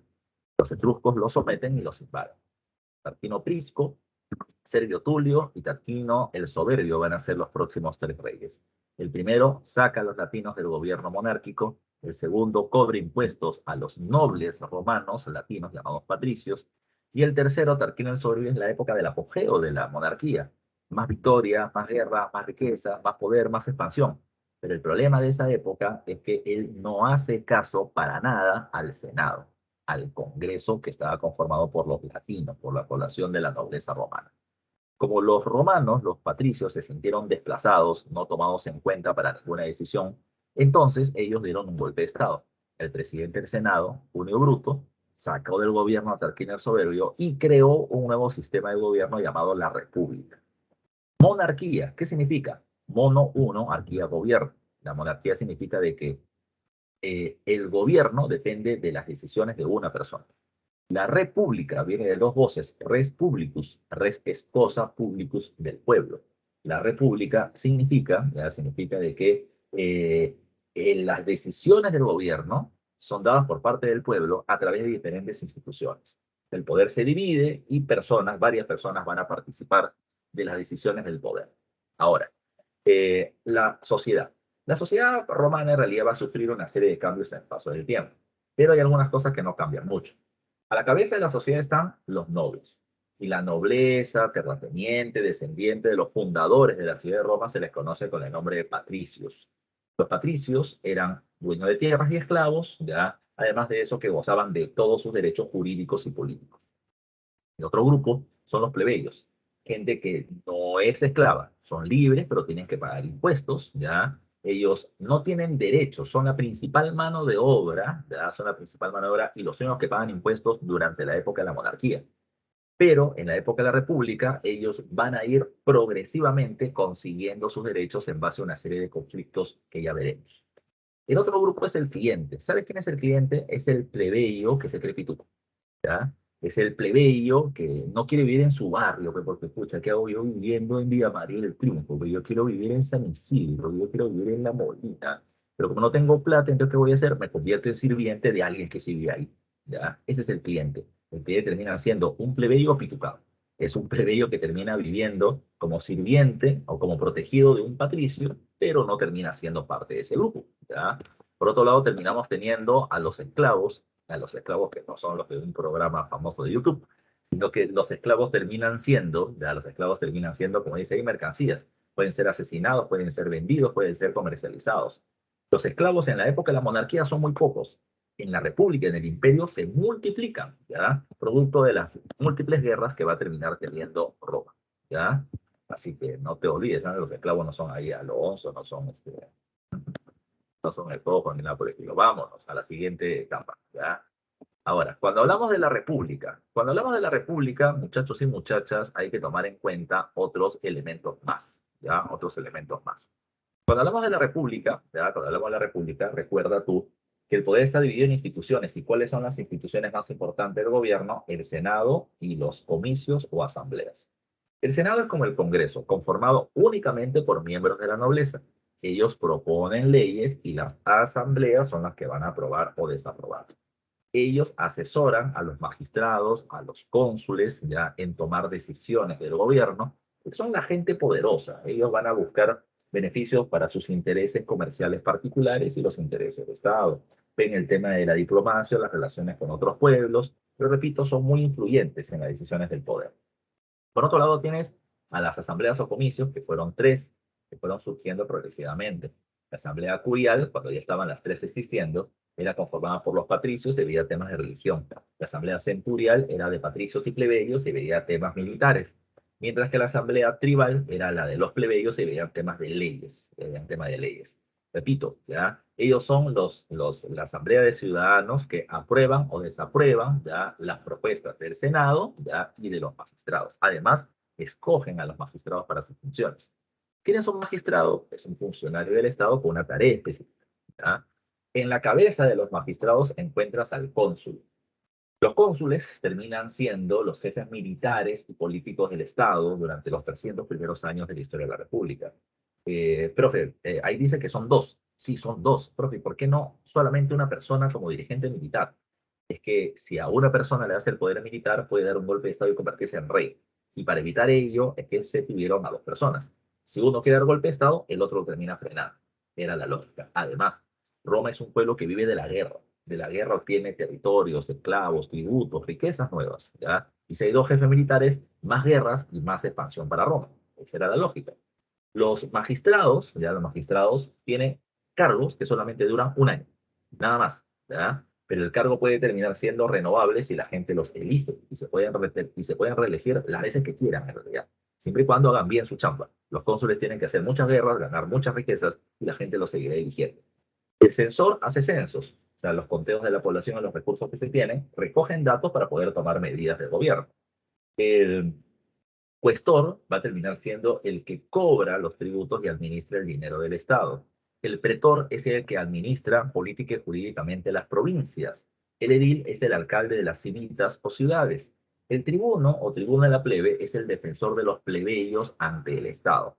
Eso, ¿y de qué podía defender el tribuno a los plebeyos? Bueno, vamos a suponer un ejemplo, ¿ya?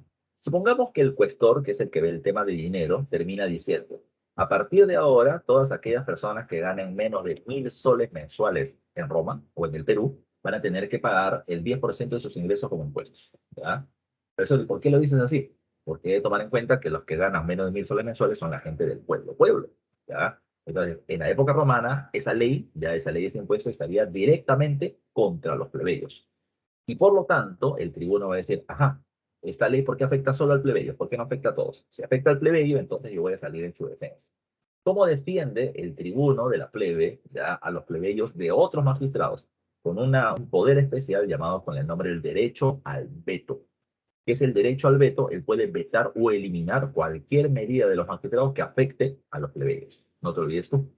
Y el dictador es un cargo excepcional.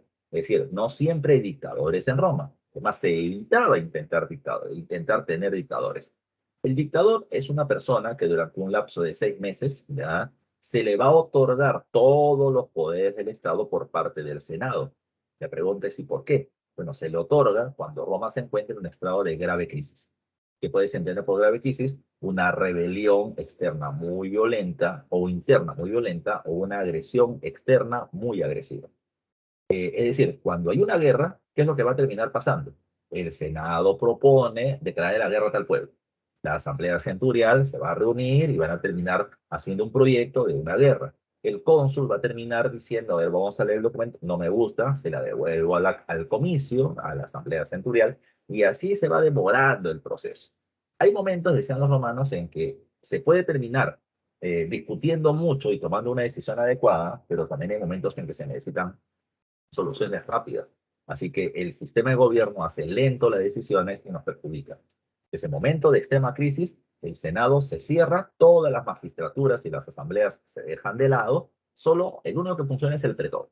Pero todo el poder militar, económico, tributario se le da al dictador durante un lapso de tiempo ante una grave amenaza. Cuando pasan los 6 meses de poder que le dan al dictador, ¿qué sucede? El Senado se reapertura. Y cuando el Senado se reapertura, ¿qué pasa? El dictador es llevado a juicio inmediatamente.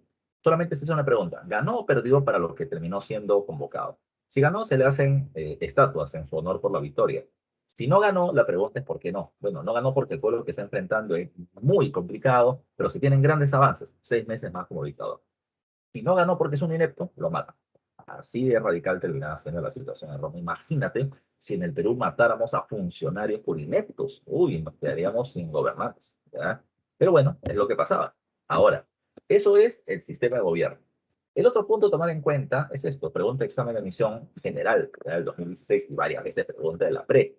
¿Cuál es el mayor aporte de Roma a la humanidad? Si el mayor aporte de Grecia es la democracia, el mayor aporte de Roma es el derecho. O sea, el sistema legal y administrativo que se aplica a todos los romanos y de manera eficiente. El derecho no nació de la noche a la mañana. El derecho nació, como dice ahí, producto de una lucha.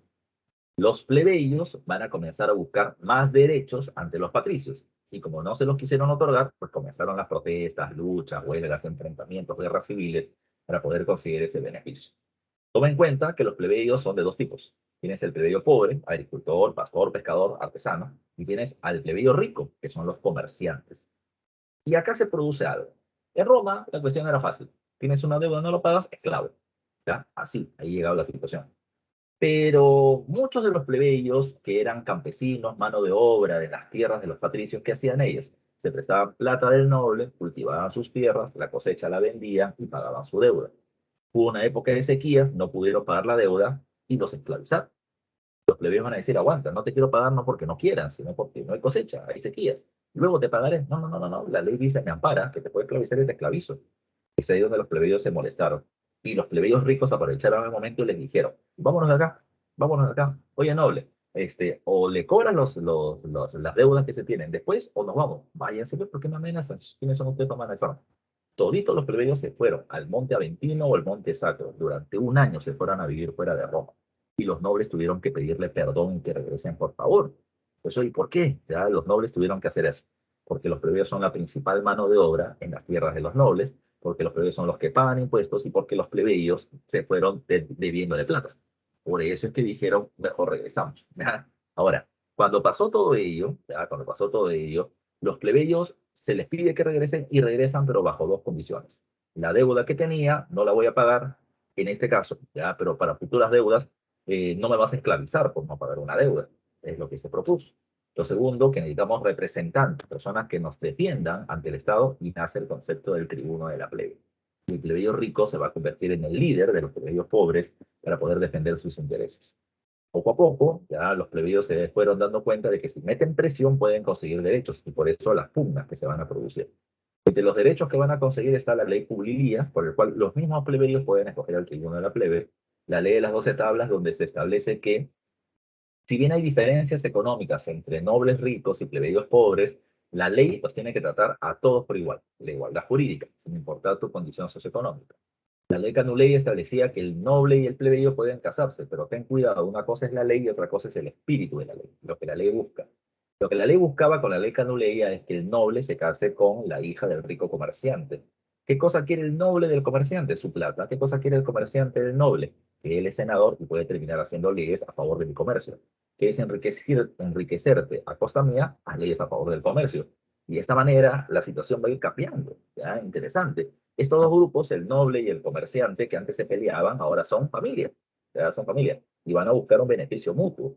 La ley Licinia Sextia establecía que los cónsules, que eran dos, ahora tenían que ser uno escogido por los patricios, otro escogido por los plebeyos, mayores derechos. Y la otra era que en la ley Ogulnia, los sacerdotes, los plebeyos también podían llegar a ser sacerdotes. Eso fue cambiando, repito, de manera progresiva dentro de la organización social de Roma. Ahora, el momento importante de la historia de la República Romana son sus guerras. Repito, como ya no se pelean y ahora son esta familia, van a buscar un beneficio común, las guerras.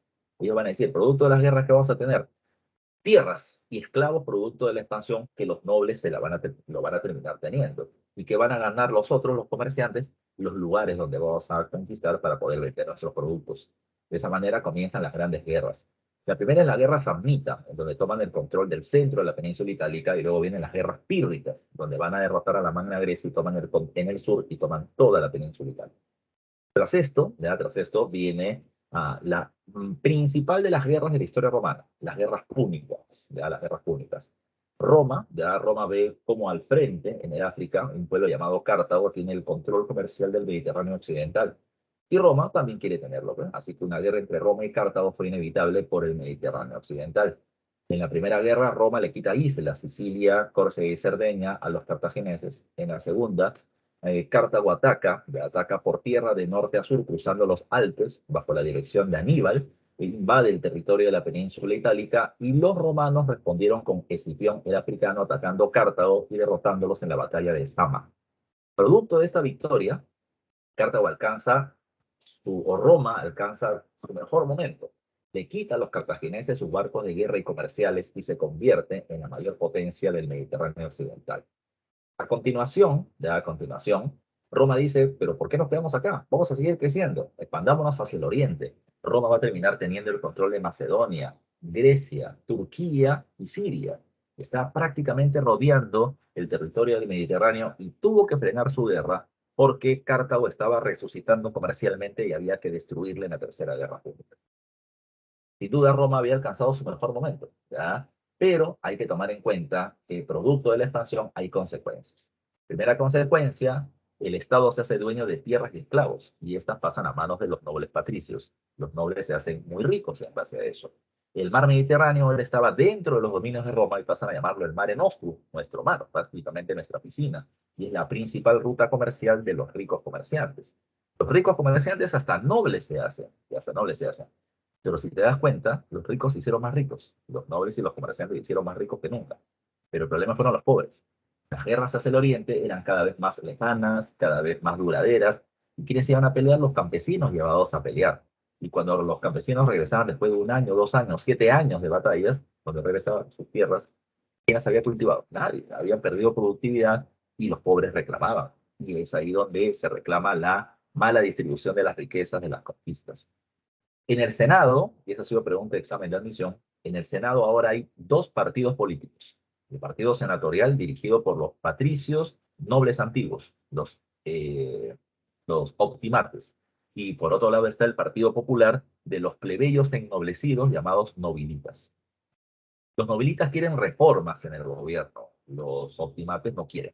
Ya quieren, así como está, todo está bien. Yo tengo tierra y esclavos. Ya no te decían, no, hay que mejorar el sistema de gobierno. No, para nada, Cholo. Y comenzaron precisamente los conflictos.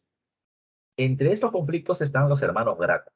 Tiberio Graco, que están ahí en la imagen, Tiberio Graco establece una ley llamada como la ley agraria. La ley agraria, ¿qué cosa planteó? Que una parte de las tierras del Estado que fue entregada a los patricios, ya se le entrega a los plebeyos. Es decir, la idea no era igualdad económica, que el patricio no sea tan groseramente rico ni el plebeyo tan paupérrimamente pobre, era la idea. Pero a los patricios no les gustó y mataron a Tiberio Graco por chocar con sus tierras. El otro personaje termina siendo Cayo Graco. Cayo Graco dio una ley llamada como la ley frumentaria. La ley frumentaria planteaba que el trigo, que es el alimento básico de la población, se le venda a precio reducido a los plebeyos. Los plebeyos contentos, pero los patricios no, y por eso los matan a Cayo Graco. ¿Ya? Así que los plebeyos están viendo cómo sus líderes son asesinados, y la cosa se puso peor con las llamadas guerras civiles. Las guerras civiles van a ser enfrentamientos entre grupos por el control del Estado. En la primera se enfrentan los dos cónsules, Mario del Partido Popular y Sila del Partido Senatorial. En la guerra gana Sila, Sila nombra a los miembros del Partido Popular enemigos del Estado, enemigos públicos, y los persiguen, encarcelan y asesinan. ¿Ya? El Senado, solo dirigido por optimates o nobles, nombran a Sila como dictador perpetuo, porque Roma se encontraba en permanente crisis, era su argumento, y con eso los nobles toman el control del Estado. 14 años. Cuando Sila muere, y para evitar que los plebeyos busquen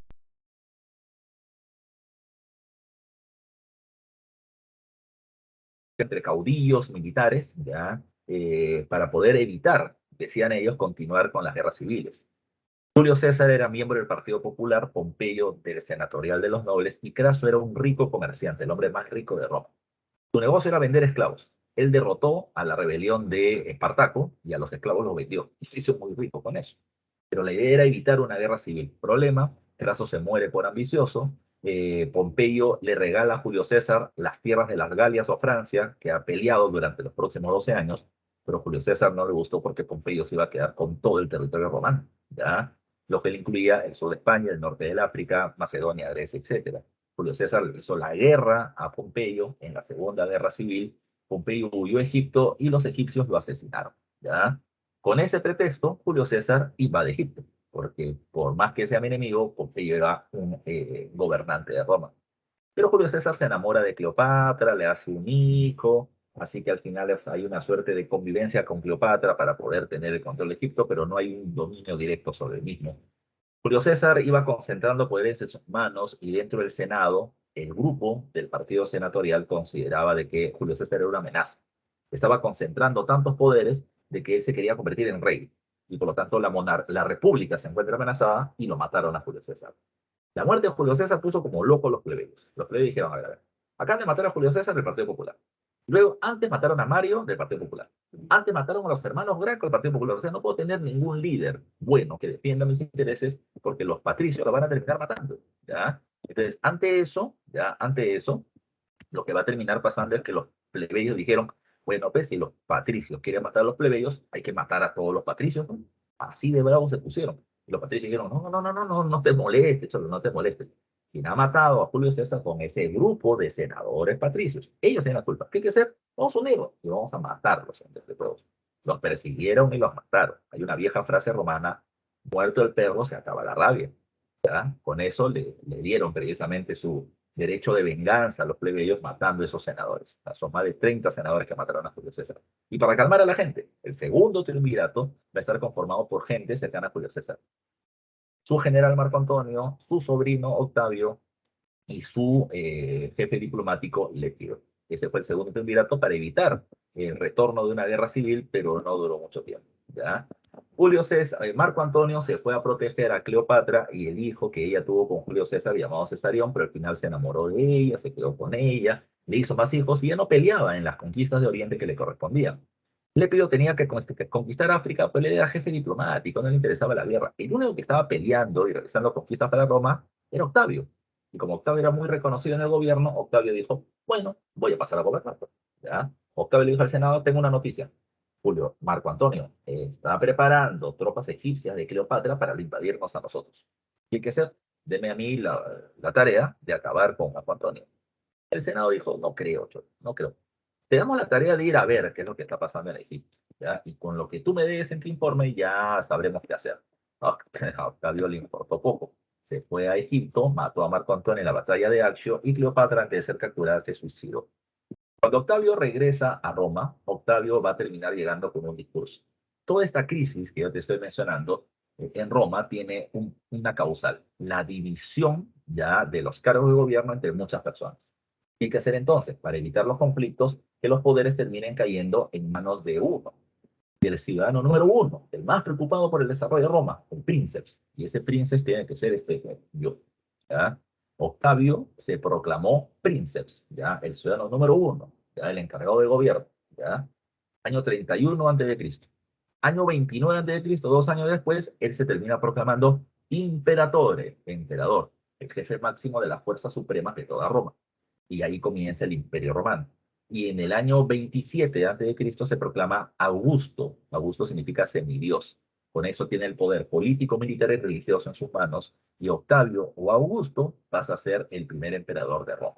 40 años gobierna este personaje logrando una gran estabilidad del territorio. ¿Sabes qué hizo Augusto? Augusto ve que muchos pueblos se rebelan contra Roma. Y cuando busca la causa es porque les cobraban muchos impuestos. Pero Octavio decía, a ver, aguanta. A ver, población de Palestina. ¿Por qué te rebelas? ¿Ya? Si a ustedes se les termina cobrando 10% de lo que ganan. ¿10%? Ahí me cobran 25, compadre. ¿Pero por qué? Si solamente es 10. Entonces le preguntaba al pretor, al jefe de la provincia, oye, ¿por qué le cobras tanto? Mira, Julio César, mira, Octavio, te voy a ser sincero, ¿ya? A mí como pretor me pagan 10.000 soles, ¿ya? Pero yo he invertido mucho para llegar a este cargo y mis ganancias y mis inversiones son como 25.000. Pero me pagan 10.000, ¿ya? Es muy poco. ¿Qué cosa es lo que va a decir Octavio? Él, el hombre más rico de toda Roma, dueño de Egipto, porque él era el dueño de Egipto, va a decir, tú ganas 10, pero necesitas 25, a partir de mañana ganas 30. El Estado te paga 10 y yo te pago 20, ¿ya? Pero no le pones más impuestos a la población. Con eso controlaba el pretor, dándole plata, y con eso no se le cobraba más impuestos al pueblo y el pueblo se tranquilizaba. Pero el otro temor de Octavio era que los pretores tenían militares, y los militares se sublevaban permanentemente contra el gobierno. Hizo Octavio, a ver, militares, ¿por qué se sublevan? Porque el otro me paga. Perfecto, ahora te va a pagar yo. ¿Cuánto gana? 2.000 soles. Mañana gana 6.000. Pero se van a la frontera a expandir el imperio y a protegerlo de agresiones. Y repartiendo plata, Octavio, a gusto, terminó calmando a Roma. Esa es la llamada Pax Romana, un periodo de estabilidad. Además, promueve la cultura. El siglo de Augusto reconstruye la ciudad de Roma con mármol rosado. Octavio es un genio del gobierno. Pero los próximos gobernantes no van a ser tan buenos, que digamos. Hay buenos y malos, ¿ya? Tenemos a Nerón, que quema Roma y le echa la culpa a los cristianos y comienza una persecución de 200 años. Tenemos, por ejemplo, hay un montón por hablar, pero no hay tiempo, nada más. Tenemos a Flavio Vespasiano que manda a construir el Coliseo Romano. Tenemos, por ejemplo, a Trajano que logra la máxima expansión territorial llegando hasta Mesopotamia. Su hermano Adriano devuelve las tierras que Trajano conquistó, se las devuelve a los pueblos vencidos, haciendo alianzas para que no agredan Roma, pero además de eso comienza a amurallar las fronteras del imperio. ¿Ya? Profesor, ¿y eso es bueno o malo? Era bueno para que Roma no sea invadida. Era malo porque Roma ya no se expande. La muralla frena la expansión romana. Y Roma, insisto, nuevamente, Roma es un pueblo que vive de las guerras. ¿Ya? Roma es un pueblo que vive de las guerras porque tiene tierras, esclavos, comercio, tributos nuevos. Si no se expande más, Roma no tiene riquezas nuevas. Si no tiene riquezas de afuera, las tiene que obtener de adentro. ¿Cómo? Cobrando más impuestos. Caracalla. Caracalla plantea, todas las personas libres del Imperio Romano, ya no solo los que viven en Italia, sino los que viven en España, Francia, en Egipto, todos los libres son ciudadanos. Pueden elegir funcionario del gobierno, pero tienen que pagar más impuestos. Caracalla, por dinero para hacer obras públicas, hizo eso. Pero más impuestos que le cobras al pueblo, más evasión y más problemas. Si bien en teoría el emperador es la máxima figura del gobierno, no era así. El Senado y la fuerza militar de Roma, las guardias pretorianas, mataban emperadores para ponerlos de su lado. Y llegó un emperador importante llamado Diocleciano. Diocleciano eliminó el Senado y la Guardia Pretoriana para él sobrevivir y mantener el gobierno en sus manos. A eso se le llama el dominado o bajo imperio, la época de la decadencia de Roma. Cuando él elimina al Senado y la Guardia Pretoriana, se da cuenta que ellos lo quieren matar. Y Diocleciano tomó una segunda medida errada. Trae militares de las provincias y las fronteras para proteger su vida. Bacán, lo logró. Pero las provincias se debilitan y las fronteras también y comienzan las migraciones pacíficas. Escucha esto, porque estoy hablando de otro tema. Comienzan las migraciones pacíficas de los pueblos extranjeros o bárbaros, ya del norte de Europa, los hermanos, a Roma. ¿Por qué pacífica? Porque no hay nadie con quien pelearse. Ellos llegan y son mano de obra baratísima, ya baratísima. Y los nobles romanos los contratan. Votan a los esclavos por el que me cobra mucho impuesto y contrato al extranjero como colono, ya. Mano de obra muy barata, ya muy barata. ¿Qué pasó? Bueno, al principio se les aceptó pacíficamente a ellos, pero luego la misma población de Roma ya no quiso. ¿Por qué? Porque este extranjero me quita trabajo, ¿ya? Y por eso los odian y se le pide al gobierno de que haga algo. El gobierno comienza a poner fronteras más fortificadas, el gobierno comienza eh, además de las fronteras, pone leyes para que no se termine contratando extranjeros de manera ilegal, y todo eso terminó calmando el proceso de migraciones. Diocleciano, ante el caos, levantamientos, huelgas, evasión de impuestos, migraciones, invasiones, lo que hizo él es agarrar el Imperio Romano y dividirlo en dos, ¿ya? Y estos dos territorios se les va a terminar separando por dos funcionarios, Césares y Augustos. Como eran cuatro personas en el gobierno, se llamaba tetrarquía, lo que hizo Diocleciano en el siglo III. Roma fue dividida en cuatro regiones realmente. Constantino más adelante busca reunificar el territorio, busca apoyo de los nobles romanos y no lo consigue. Cuando no obtiene apoyo, Constantino le va a decir a los cristianos que se sabe que son muchos, pero no se sabe quiénes, porque están perseguidos por el gobierno. Apóyeme a tomar el control de Roma y yo evito la persecución en su contra. Y los cristianos lo ayudaron.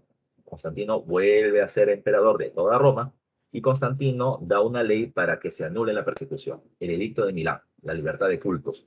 Ya no se te va a perseguir por la creencia religiosa que tienes y los cristianos pueden salir del closet religioso.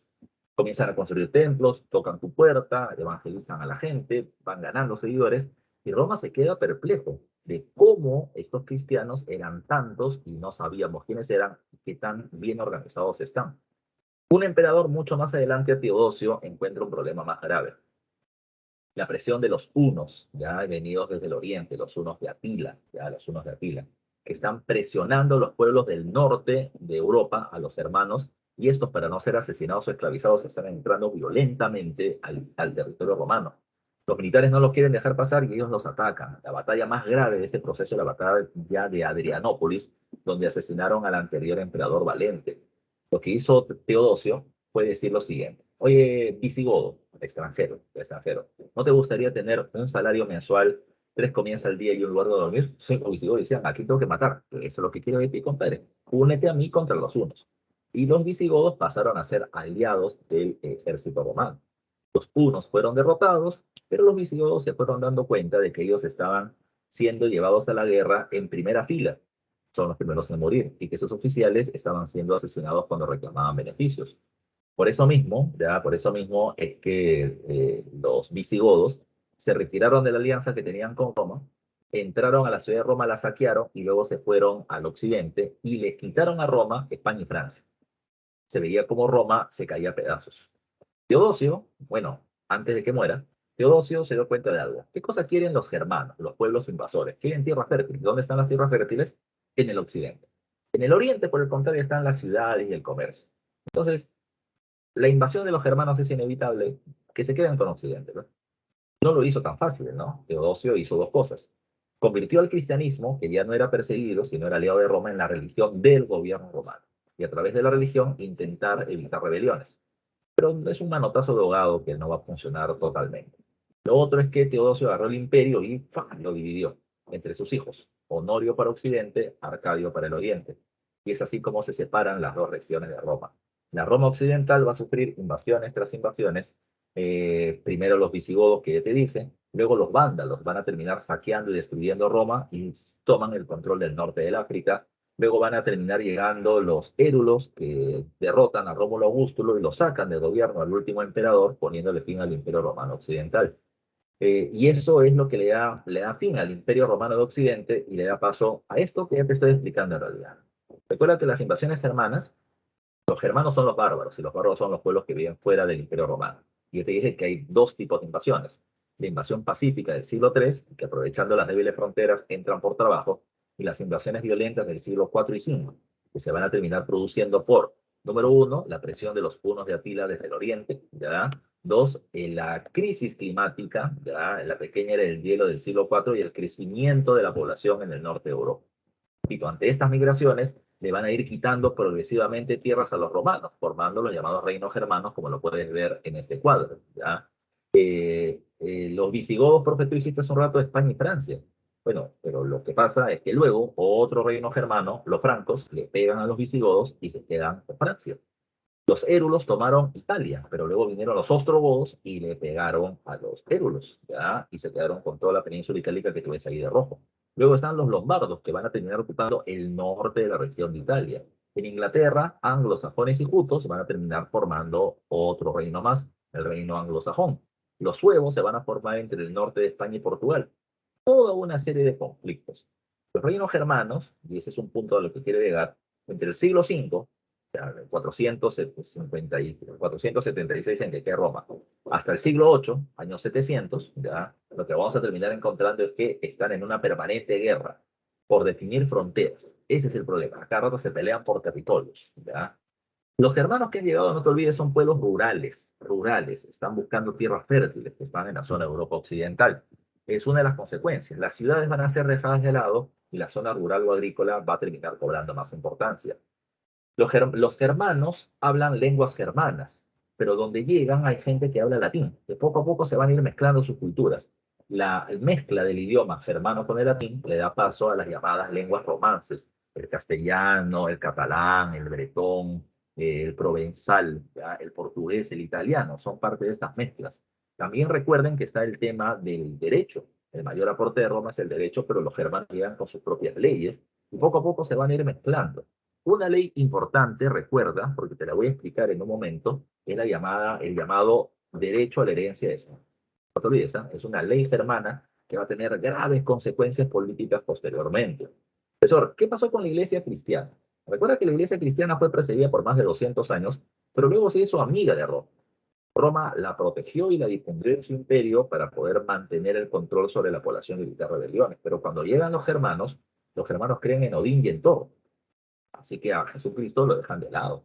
La iglesia cristiana fue muy hábil y cuando se dio cuenta que no estaba Roma para protegerlos, la iglesia agachó la cabeza ante los hermanos y les dijo, señores, en la medida de lo posible no toquen los templos porque son los lugares sagrados para la población y la gente se puede rebelar. En algunos casos los germanos, digamos, no se metieron con los templos y en otros sí los arrasaron.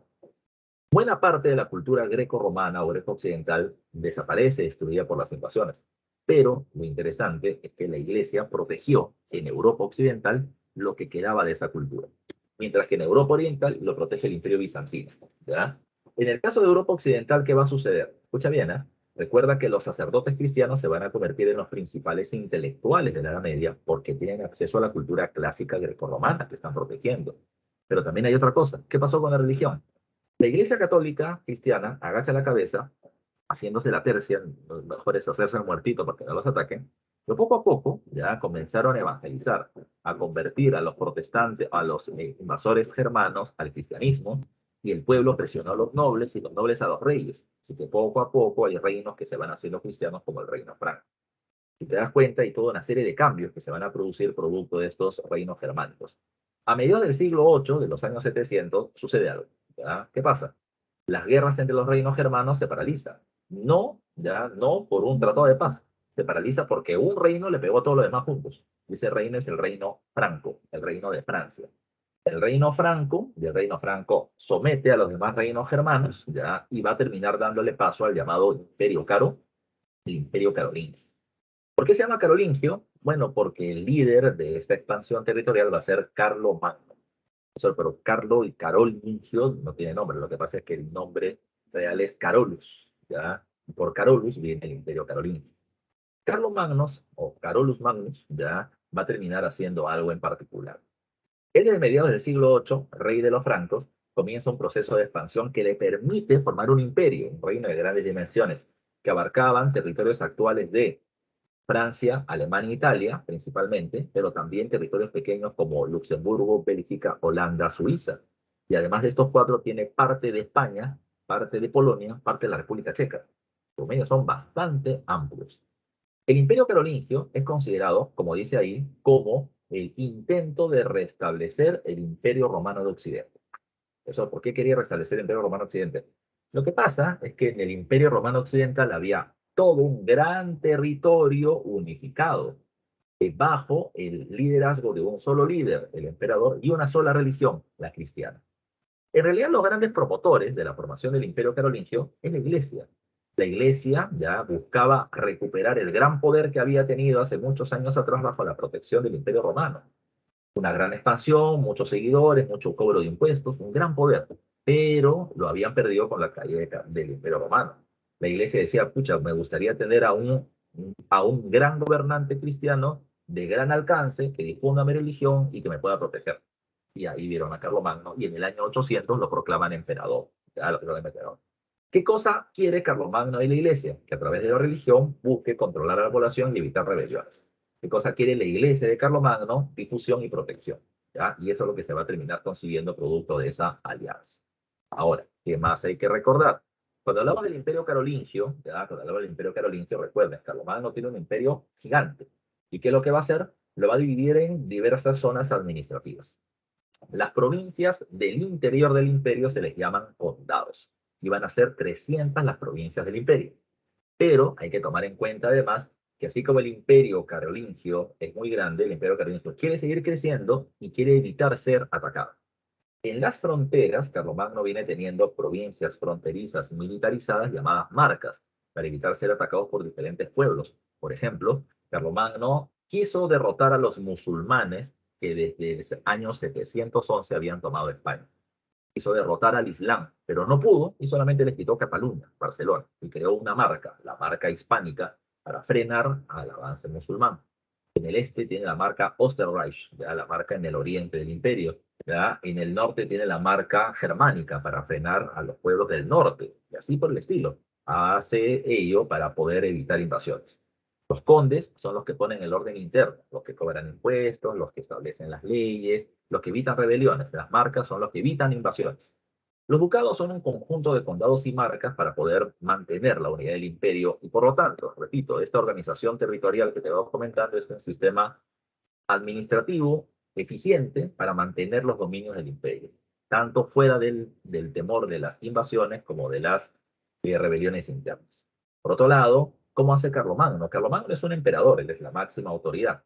Pero ¿cómo hace Carlomagno para gobernar? Una vez al año, en el mes de mayo, todos los funcionarios del gobierno se reúnen en la Plaza de Mayo y termina tomando propuestas. Carlomagno dice, a ver, ¿qué me proponen para el gobierno? Todo el mundo da sugerencias, todo el mundo regresa a sus respectivas provincias a gobernar y Carlomagno en base a eso genera leyes.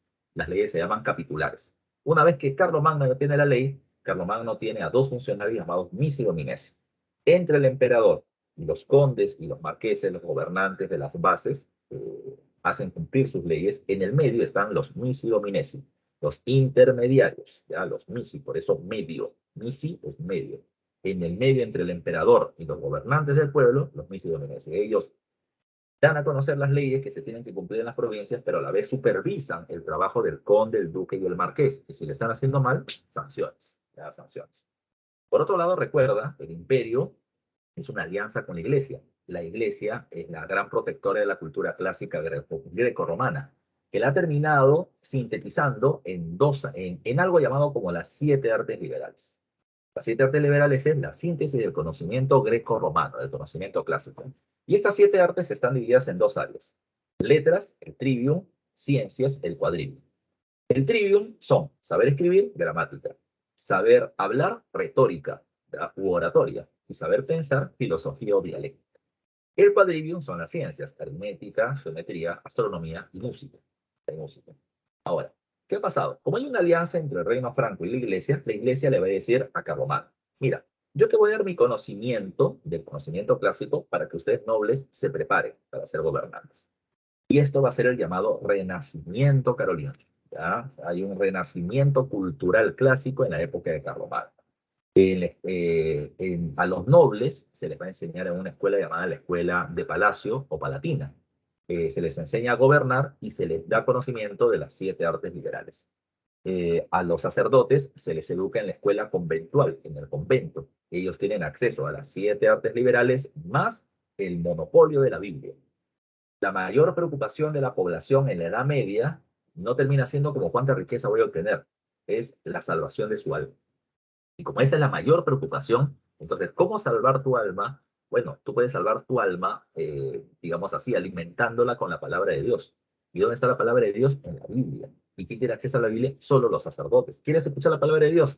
Sermón del domingo, el sermón de las 3 horas. Pero para poder estar preparado y recibir la palabra de Dios, tienes que pasar por la escuela parroquial, la escuela de la parroquia, la escuela para el pueblo. En la escuela para el pueblo, ¿qué se le enseña al pueblo? Se le enseña a sumar, restar, multiplicar, dividir, aprender a leer. Conocimiento básico. Pero su conocimiento no es dialéctico, no es filosófico, no es crítico. Su conocimiento termina siendo repetitivo. A través de canciones, a través de rezos, a través de música, se les hace conocer, pero por repetición. Recuerden que hay una vieja frase: el maestro dice. Lo que el maestro dice no se termina desconfiando, solamente se termina aceptando. Ellos no critican lo que se les enseña. Ellos solamente van a terminar recibiendo el conocimiento, un conocimiento de parte de la iglesia para poder mantenerlos controlados ideológicamente. No te olvides que la iglesia es el gran aliado de Carlomagno para controlar a la población y la religión es un medio de control social. Cuando Carlomagno muere, él tiene 4 hijos, pero a su muerte solo queda uno. ¿Por qué es importante ello? Porque el derecho a la herencia de sangre, que hace un rato te comentaba, decía lo siguiente: muere el padre, sus propiedades se reparten entre tantos varones, hijos varones con vida que solo quedó uno, entonces se va a terminar entregando el poder a Luis el Piadoso o Ludovico Pío. Luis el Piadoso, cuando fue gobernante tuvo 2 problemas. Problema número uno: los nobles. Los nobles que Carlomagno había sometido, le pidieron muchas veces a Carlomagno, le pidieron que por favor les regrese las tierras que les había quitado, y ellos lo reconocen como rey, no se van a rebelar en su contra. Carlomagno los paseaba: sí, sí, sí, ya sale la ley en cualquier momento, y nunca les dio nada. Nadie se atrevía a ponerse bravo con Carlomagno, porque Carlomagno era agresivo y no se iba a mandar a matar. Pero Luis el Piadoso se pasó de tranquilo y de sano. Los nobles le dijeron: ¿ya? Tu papá nos dijo que nos iba a devolver nuestras tierras, devuélvelas, ¿ya? ¿Y qué cosa dijo Luis el Piadoso? Que mi papá dijo eso: bien, no se preocupen, señores, les voy a devolver sus tierras. Luis no devolvió. Lo que Luis hizo es lo siguiente: si tú eras conde, duque o marqués, gobernante de una provincia, por más inepto que seas, no te voy a terminar quitando el cargo, ¿ya? El cargo es hereditario, ¿ya? Tú eres conde, tu hijo también, tu nieto también, por más inepto que seas. ¿Eso qué permitió? El imperio siga siendo uno, pero en realidad ya comienza a resquebrajarse poco a poco, todavía. Segundo, Luis el Piadoso tuvo 7 hijos. De los 7 hijos, murieron 3. Cuando él estuvo enfermo, quedaban 4. Y el problema era que por derecho de herencia de sangre, se tenía que repartir el imperio entre los 4 por igual.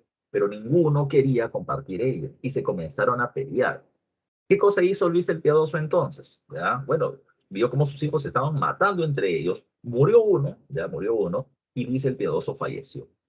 Cuando falleció él, de acuerdo al derecho de herencia de sangre, el imperio de Carlomagno se tuvo que dividir en tres, como aparece ahí en el mapa. Por el Tratado de Verdún del 843, Carlos el Calvo se queda con el occidente, Luis el Germánico con el oriente y Lotario con la zona central, Lotaría. Así se dividió el imperio por una ley, ya por una ley solamente. Ahora, hubo un segundo problema, las amenazas de invasiones bárbaras del siglo IX. Desde el norte los vikingos, desde el este los húngaros, desde el sur los sarracenos o musulmanes amenazan con invadir nuevamente el territorio europeo. ¿Qué pasó entonces? Bueno, lo que pasó es que los nobles, condes, duques, marqueses, gobernantes hereditarios, para evitar ser destruidos, terminaron protegiendo sus territorios con murallas. Y lo que en algún momento fue la unidad del Imperio Carolingio, ahora estaba dividido en un montón de pequeños territorios separados con fronteras ya, de paredes, ya, para evitar las invasiones sobre sus regiones. Superadas las invasiones bárbaras, el territorio europeo había cambiado, porque si antes había sido uno solo, ahora estaba dividido en un montón de pequeñas provincias que son las llamados feudos. Y a partir de la caída del Imperio Carolingio nace el llamado feudalismo. Antes de ver al feudalismo, veamos al Imperio Bizantino. Roma Oriental. Su capital, Constantinopla. Ella terminó sirviendo de puente comercial entre Europa y Asia y terminó siendo esa la base de su poder. Muchas veces intentó ser invadida por diferentes pueblos, pero sus altas murallas y lo difícil de acceder a su territorio lo hizo prácticamente impenetrable durante mucho tiempo. Si bien el imperio bizantino nace en el siglo IV, cuando Teodosio dividió el imperio en dos, recuerden ustedes que el gobernante más importante de su historia terminó siendo Justiniano. Justiniano en el siglo VI terminó siendo el emperador más poderoso del imperio bizantino. Él era un amante de la vieja gloria del imperio romano. ¿Y cuál era la vieja gloria del imperio romano? El control del mar Mediterráneo en su conjunto. ¿Ya? Justiniano, gobernante de Roma Oriental, Grecia, Macedonia, Turquía, Siria, Egipto, ahora va a terminar derrotando dos pueblos, los vándalos del norte del África y los ostrogodos de Italia, recuperando el Mediterráneo occidental, el Mare Nostrum, pero no los territorios de Europa occidental. Los visigodos, los francos seguían en esos dominios. Por otro lado, recuerden ustedes que ya él además consideraba que el derecho romano, la base legal precisamente de este pueblo, o se debía convertir en la base legal del Imperio Bizantino. Así que en base a ello, repito, las leyes de Roma se convierten en las leyes bizantinas y eso se le conoce con el nombre del Corpus Iuris Civilis, que ha sido una vieja pregunta de examen de admisión. Lo otro que hay que tomar en cuenta es que las tradiciones culturales de Roma, como por ejemplo la carrera de caballos, siguió siendo tradición bizantina a través del hipódromo de Nica, y el cristianismo también va a ser protegido por parte del Imperio Bizantino a través de la construcción de la gigantesca Basílica de Santa Sofía, entre otras cosas más. Solamente hay una cuestión a tomar en cuenta. Las guerras y las construcciones cuestan mucho y Justiniano cobraba muchísimos impuestos. Cuando Justiniano muere, ya la gente ya no quiso pagar esos impuestos y no se pudo mantener las conquistas del occidente que se perdieron, pero además, para mala suerte de Bizancio, en el siglo VII otro imperio comenzó a crecer, el imperio árabe musulmán, ¿ya? Que le va a quitar Egipto y Cercano Oriente, y el imperio bizantino va a comenzar a debilitarse rápidamente. En el siglo VIII comienza a haber una pelea con la iglesia cristiana, con sede en Roma, con el papado. Se produce en el siglo VIII la llamada querella de las imágenes. Emperadores bizantinos y algunos pobladores consideraban que tener imágenes en los templos era idolatría y las destruían. Mientras que la Iglesia Católica decía que no es adoración a la imagen, sino veneración de las personas que están ahí representadas. Y se produce una pelea religiosa entre ellos. Los emperadores se dieron cuenta de algo. La gente en Bizancio es cristiana, sigue a Cristo, pero no es papista. O sea, no está muy de acuerdo con el Papa. Y aprovechando eso, en 1054, en el siglo XI, se produce el cisma de Oriente. Bizancio separa su iglesia del liderazgo del Papa de Roma. Crea su iglesia propia, la Iglesia Cristiana Ortodoxa del Oriente. Se dicen ortodoxos porque yo sigo lo que dice la Biblia, ya lo que dice la Biblia. Y la Biblia dice que imágenes es idolatría, entonces yo no estoy de acuerdo con el Papa y me separo de ellos. ¿Ya? De esa manera, Bizancio le arrebata al Papa seguidores, impuestos y tierras. Y el Papa, evidentemente, se ve perjudicado en su poder. El Imperio Bizantino cae finalmente, y eso lo vamos a ver todavía en la próxima clase de HU, cuando en 1453 los turcos otomanos en base a cañonazos, nueva tecnología del siglo XV, destruyen las murallas de Constantinopla y logran someter este pueblo. Siguiente. Más al oriente en Asia, ya en Asia aparece el imperio islámico musulmán. ¿Ya? Arabia es un territorio principalmente árido, desértico, con un montón de pequeños reinos políticamente independientes y que adoran a diferentes dioses. ¿Ya? La agricultura es muy limitada, pero el comercio es la actividad más destacada de esta región. Los comerciantes estaban en problemas. Las constantes guerras debilitaban sus intereses o su comercio, pero llegaron a un acuerdo. ¿Ya? Hay que construir una ciudad religiosa, una ciudad sagrada, que van a llamar la Meca. En esta ciudad, todos los pueblos van a enviar al ídolo, a la imagen de su Dios, en este lugar, y 3 meses al año se dejan de lado las guerras y la gente va a adorar a sus dioses. Durante esos 3 meses no hay guerra y el comercio en la ciudad de la Meca es sumamente fluido. Pero después de 3 meses todo vuelve a la normalidad y las guerras también. Así que se comenzó a buscar una fórmula para que el comercio ya sea permanente y las guerras se acaben. O sea, haya una estabilidad comercial, una estabilidad pacífica y no haya más conflictos. Bacán, ya bacán. Entre ellos destaca Mahoma. Mahoma ahora se ha convertido en un rico comerciante por un matrimonio ventajoso que ha tenido con una mujer mucho mayor que él. Y Mahoma va a ser los que consiguen ese objetivo. Mahoma plantea en el año 600, se me da el nombre, la fecha, 618, plantea Mahoma, a inicio del siglo VII, de que él ha recibido la presencia del arcángel Gabriel, que le ha anunciado que Alá, o Jehová, lo está convirtiendo en el profeta, ¿ya? En el nuevo profeta de Alá en la tierra. ¿Ya? Él se va a la Meca a profesar, a dar a conocer esto. Hay un solo Dios que es Alá, y yo soy su máximo profeta, y todas las imágenes que están acá son obras del demonio, decía Mahoma. Bueno, nadie le hacía caso, muy pocos seguidores tuvo Mahoma. Pero se dice que en el año 622, los ricos comerciantes dirigentes de la Meca, la familia Quraysh, vio a Mahoma como un problema y lo quiso matar. Y Mahoma huyó. Esa huida se le llama la Égira. Lo novedoso de la Égira es que Mahoma pasó de una ciudad llamada La Meca a otra llamada Yatrib o Medina, pero estuvo 40 días en el desierto sin comer ni tomar agua y no murió. Según los islámicos es porque esa era la muestra que Mahoma lo estaba protegiendo porque era su profeta.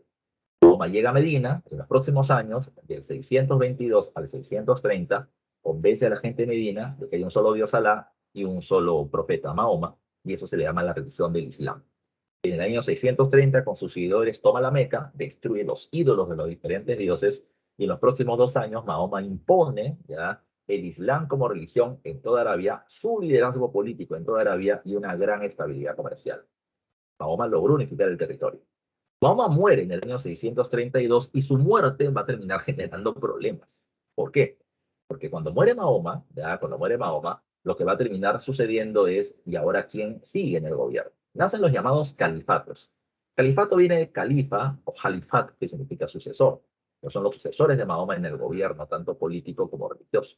Los primeros califas van a ser parte del llamado califato ortodoxo perfecto, personas que vivieron con Mahoma y que actuarían como Mahoma actuaría si estuviera vivo.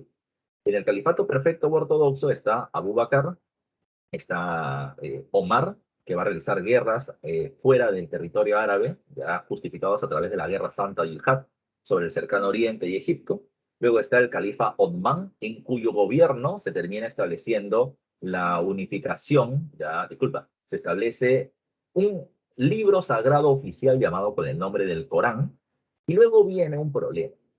Tras el asesinato del califa Othman, se va a terminar produciendo un debate sobre quién debería ser el nuevo sucesor. Unos, llamados chiitas, van a terminar proponiendo de que tiene que ser alguien emparentado con Mahoma, ¿ya? Otros, llamados los sunitas, decían que al contrario, tenía que ser alguien procedente de la familia Quraysh, de los correchitas de la Meca. Y un tercer grupo, los jarilíes, terminaban diciendo de que tiene que ser alguien elegido por el pueblo por aclamación. Finalmente, tras un conflicto, ¿ya? Se termina imponiendo la imagen de los sunitas, ¿ya? Así que, por lo tanto, un nuevo líder llamado Muawiyah inicia una nueva etapa de gobierno llamado el Califato Omeya. La capital ya no es Medina o Yatrib, la capital es Damasco, en el actual país de Siria, ¿ya? Y en esa época del Califato Omeya se logra la máxima expansión del imperio árabe. Ellos van a llegar por el oriente hasta la India, Irán, Irak, Mesopotamia, todo el cercano y Medio Oriente, todo el norte del África y van a llegar hasta la península ibérica, España y Portugal. No siguieron avanzando porque los francos los detuvieron. Tras el califato omeya, el califato abásida con capital en Bagdad, en Irak, y se logran dos cosas: el gran apogeo cultural, desarrollos en la medicina, en la filosofía, en el álgebra, como se está poniendo en la diapositiva, pero también el problema es que Bagdad era muy débil y dos grandes ciudades más comienzan a crecer, el Cairo y Córdoba, el Cairo en Egipto y Córdoba en España. Cada uno de ellos se independizó de Bagdad y formaron sus propios califatos, fracturando la unidad de lo que en algún momento había sido un imperio unificado. Este imperio está muy ligado a la religión. Recuerda que la religión es el Islam, la sumisión a Dios o Alá, y recuerda que esta religión se fundamenta en 5 grandes columnas vertebrales. Primero, la profesión de la fe. Yo creo en Alá como único Dios y Mahoma como su mayor profeta. No solamente lo creo, difundo esa creencia. Segundo, termina siendo eh, la oración, 5 veces al día en dirección a la Meca, la ciudad sagrada. Tercero, termina siendo el ayuno. Durante el mes del Ramadán, la gente durante la luz del día no puede ni comer ni tomar agua, ¿ya? Cuarto, va a terminar siendo, el Ramadán es la época en la que la gente recuerda la égira, la huida de Mahoma en el desierto. Cuarto, termina siendo la entrega de la limosna para los musulmanes pobres. Y quinto es la peregrinación hacia la ciudad sagrada de la Meca. Recuerda que este pueblo o esta religión va a tener una fuerte influencia hasta la actualidad en muchas partes del mundo, ¿ya? Sobre todo entre el África y la zona de el Asia. Tras la caída del Imperio Carolingio, como te dije, se va a terminar desarrollando el feudalismo clásico. Cuando hablamos del feudalismo, recuerden que este se desarrolla entre el siglo IX y XIII, que los hombres más poderosos son los señores feudales, y el poder del señor feudal se basa en dos cosas. Uno, en la gran propiedad sobre la tierra. La tierra se llama feudo, y como la actividad económica más importante es la agricultura, quien tiene la tierra tiene el poder. Yo tengo tierra, ya yo tengo tierra, y hay un montón de gente que quisiera trabajar esas tierras para obtener alimentos. Entonces me van a tocar la puerta y yo, ¿qué voy a hacer? Buenamente, le voy a dar tierras. Pero en el momento que yo le dé la tierra, lo subordino, lo superito, lo pongo bajo mi control. Al campesino que termino dándole tierra, llamados mansos, ya él se va a terminar convirtiendo en un siervo. Al noble que le doy una porción de tierras, él también va a estar bajo mi mando del señor feudal y será llamado vasallo. Entonces hay una relación feudo-vasaliática entre el señor feudal y el vasallo y una relación de servidumbre entre el señor y el siervo. ¿Ya? Repito, el que tiene la tierra la reparte y el que la recibe se somete. ¿Ya? Se somete. Ahora, recuerda, cuando nace el feudalismo, división del imperio carolingio, amenaza de invasión de los bárbaros y fractura del territorio europeo. Precisamente el feudalismo se caracteriza por algunos elementos en particular. En el aspecto político, la poliarquía. Antes del feudalismo, el imperio carolingio. Un solo gobierno, ya, un solo territorio unificado y un solo gobernante. Ahora que encontramos en la Europa occidental, Europa está dividida en una gran cantidad de pequeños territorios llamados feudos, ya, dirigidos por gobernantes locales que son los señores feudales. Se ha dividido el territorio y el poder.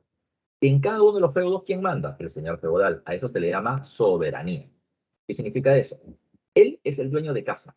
Y si tú vives en su casa, tienes que cumplir sus reglas. Esa es la lógica de la soberanía. Por lo tanto, quien vive en el feudo tiene que aceptar leyes, impuestos, castigos establecidos por el señor feudal, pero también el idioma que hablar, la moneda que usar y la religión que creer. El señor feudal manda dentro del feudo. Profesor, ¿no hay alguien más poderoso que el señor feudal? Mira, desde el siglo IX ya nacen los reinos. En el siglo IX el reino de Francia y el de Alemania, y en el siglo X el de Inglaterra. Pero recuerda una frase, ¿ya? Recuerda una frase. El rey reina, pero no gobierna. ¿Ya? El rey reina, pero no gobierna. ¿Qué significa? Que si el rey le dice al señor feudal, tú tienes que pagarme 10% de lo que ganes, el señor feudal lo manda al diablo. En mi feudo mando yo.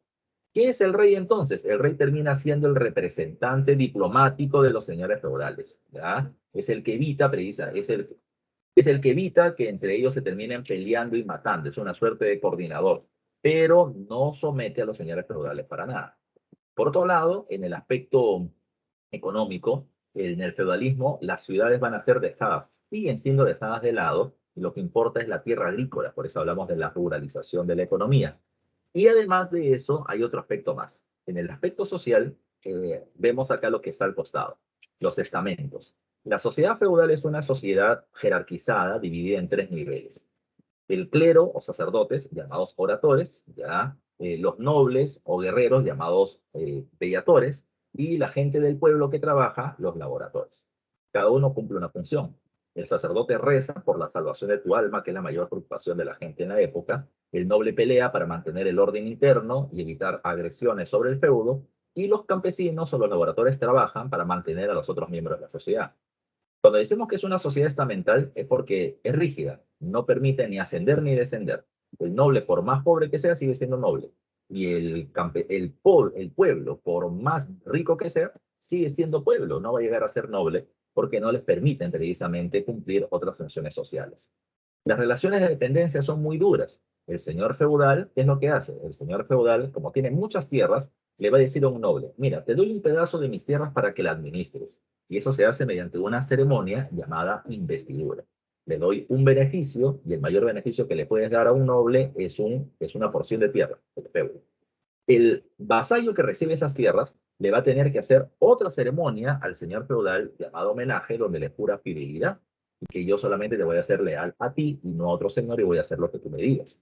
Es una relación de dependencia. El que tiene tierra reparte y el que la recibe se subordina.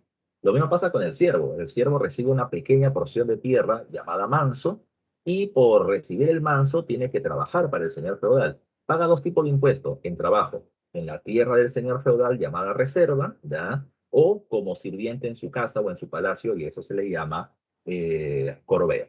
Pero también tiene que pagar impuestos por usar las propiedades del señor dentro del feudo y a todo ese conjunto se le llama banalidades. A pesar de todo eso, recuerden, profe, ¿dónde está la iglesia? La iglesia está en todos los feudos y la iglesia puede contener rebeliones del pueblo o promover rebeliones contra los señores feudales. Es tan poderoso la iglesia que la iglesia puede generar guerras y genera la guerra más importante de toda la Edad Media, que es la guerra de las cruzadas. En la guerra de las cruzadas, recuerden ustedes, se pelean los cristianos de Europa Occidental contra los musulmanes del Oriente dirigidos por los turcos seljúcidas. ¿Para qué se hace la guerra? Hay varias causales. Primero, la iglesia cristiana quiere frenar el avance del Islam como una religión amenazante sobre Europa. Y si se puede vencerlos y expandir el cristianismo hacia el oriente. Pero ellos van a promover, más no pelear la guerra. Quienes pelean son los señores feudales. Los señores feudales van a la guerra porque sus tierras han perdido valor y buscan derrotar a los musulmanes para quitarle o para tomar tierras en la zona del oriente. Pero la guerra cuesta y no tienen mucha plata. Y en el siglo XI el comercio ha comenzado a crecer y las ciudades han comenzado a revalorarse. Los comerciantes de las ciudades, los burgueses, financian la guerra, pero ellos no lo hacen gratis. Ellos van a darle plata al señor feudal para que el señor feudal se quede con las tierras del oriente, pero a mí déjame vender productos en esa y de esa región.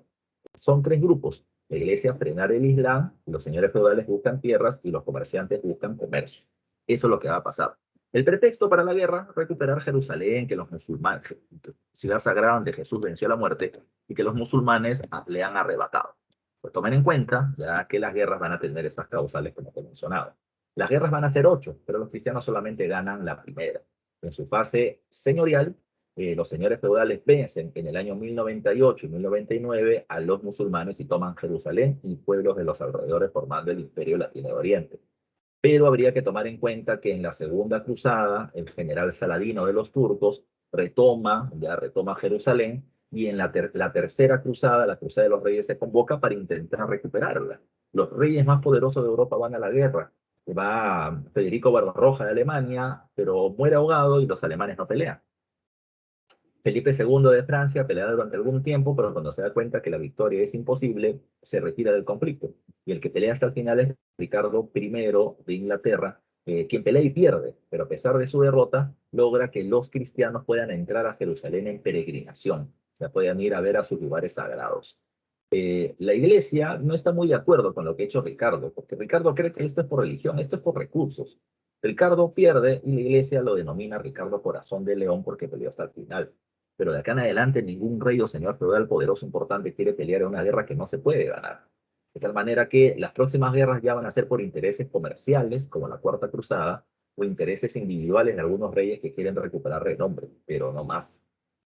¿Cuál fue la consecuencia? La Iglesia Católica perdió prestigio ante la población, porque no pudieron ganarle a los musulmanes. Se supone que ellos son la Iglesia de Jesucito. Y han perdido, así que la Iglesia desconfía de ellos. Segundo, está los señores feudales, que no pudieron obtener tierras y además están muy endeudados, ¿ya? pierden económicamente y políticamente los reyes van a incrementar su poder sometiendo a los señores feudales. Y luego terminas encontrando a la burguesía, a los comerciantes, que financiaron la guerra y durante y después de la guerra van a seguir teniendo comercio con el Oriente, haciéndose muy ricos. Y de estos comerciantes ricos de Italia es que nace el humanismo y el renacimiento que veremos en la próxima clase de Historia Universal. Bueno, muchachos, hasta acá ha quedado el avance. Ya te he robado unos minutos más y ahí tienes precisamente una línea de tiempo que te ubica en lo que hemos estado hablando. No se olviden, muchachos, que ustedes tienen el sistema de multichat. Utilícenlo, ya, utilícenlo. Hagan las preguntas que tengan. Peor ahora que se acerca el examen, hagan preguntas.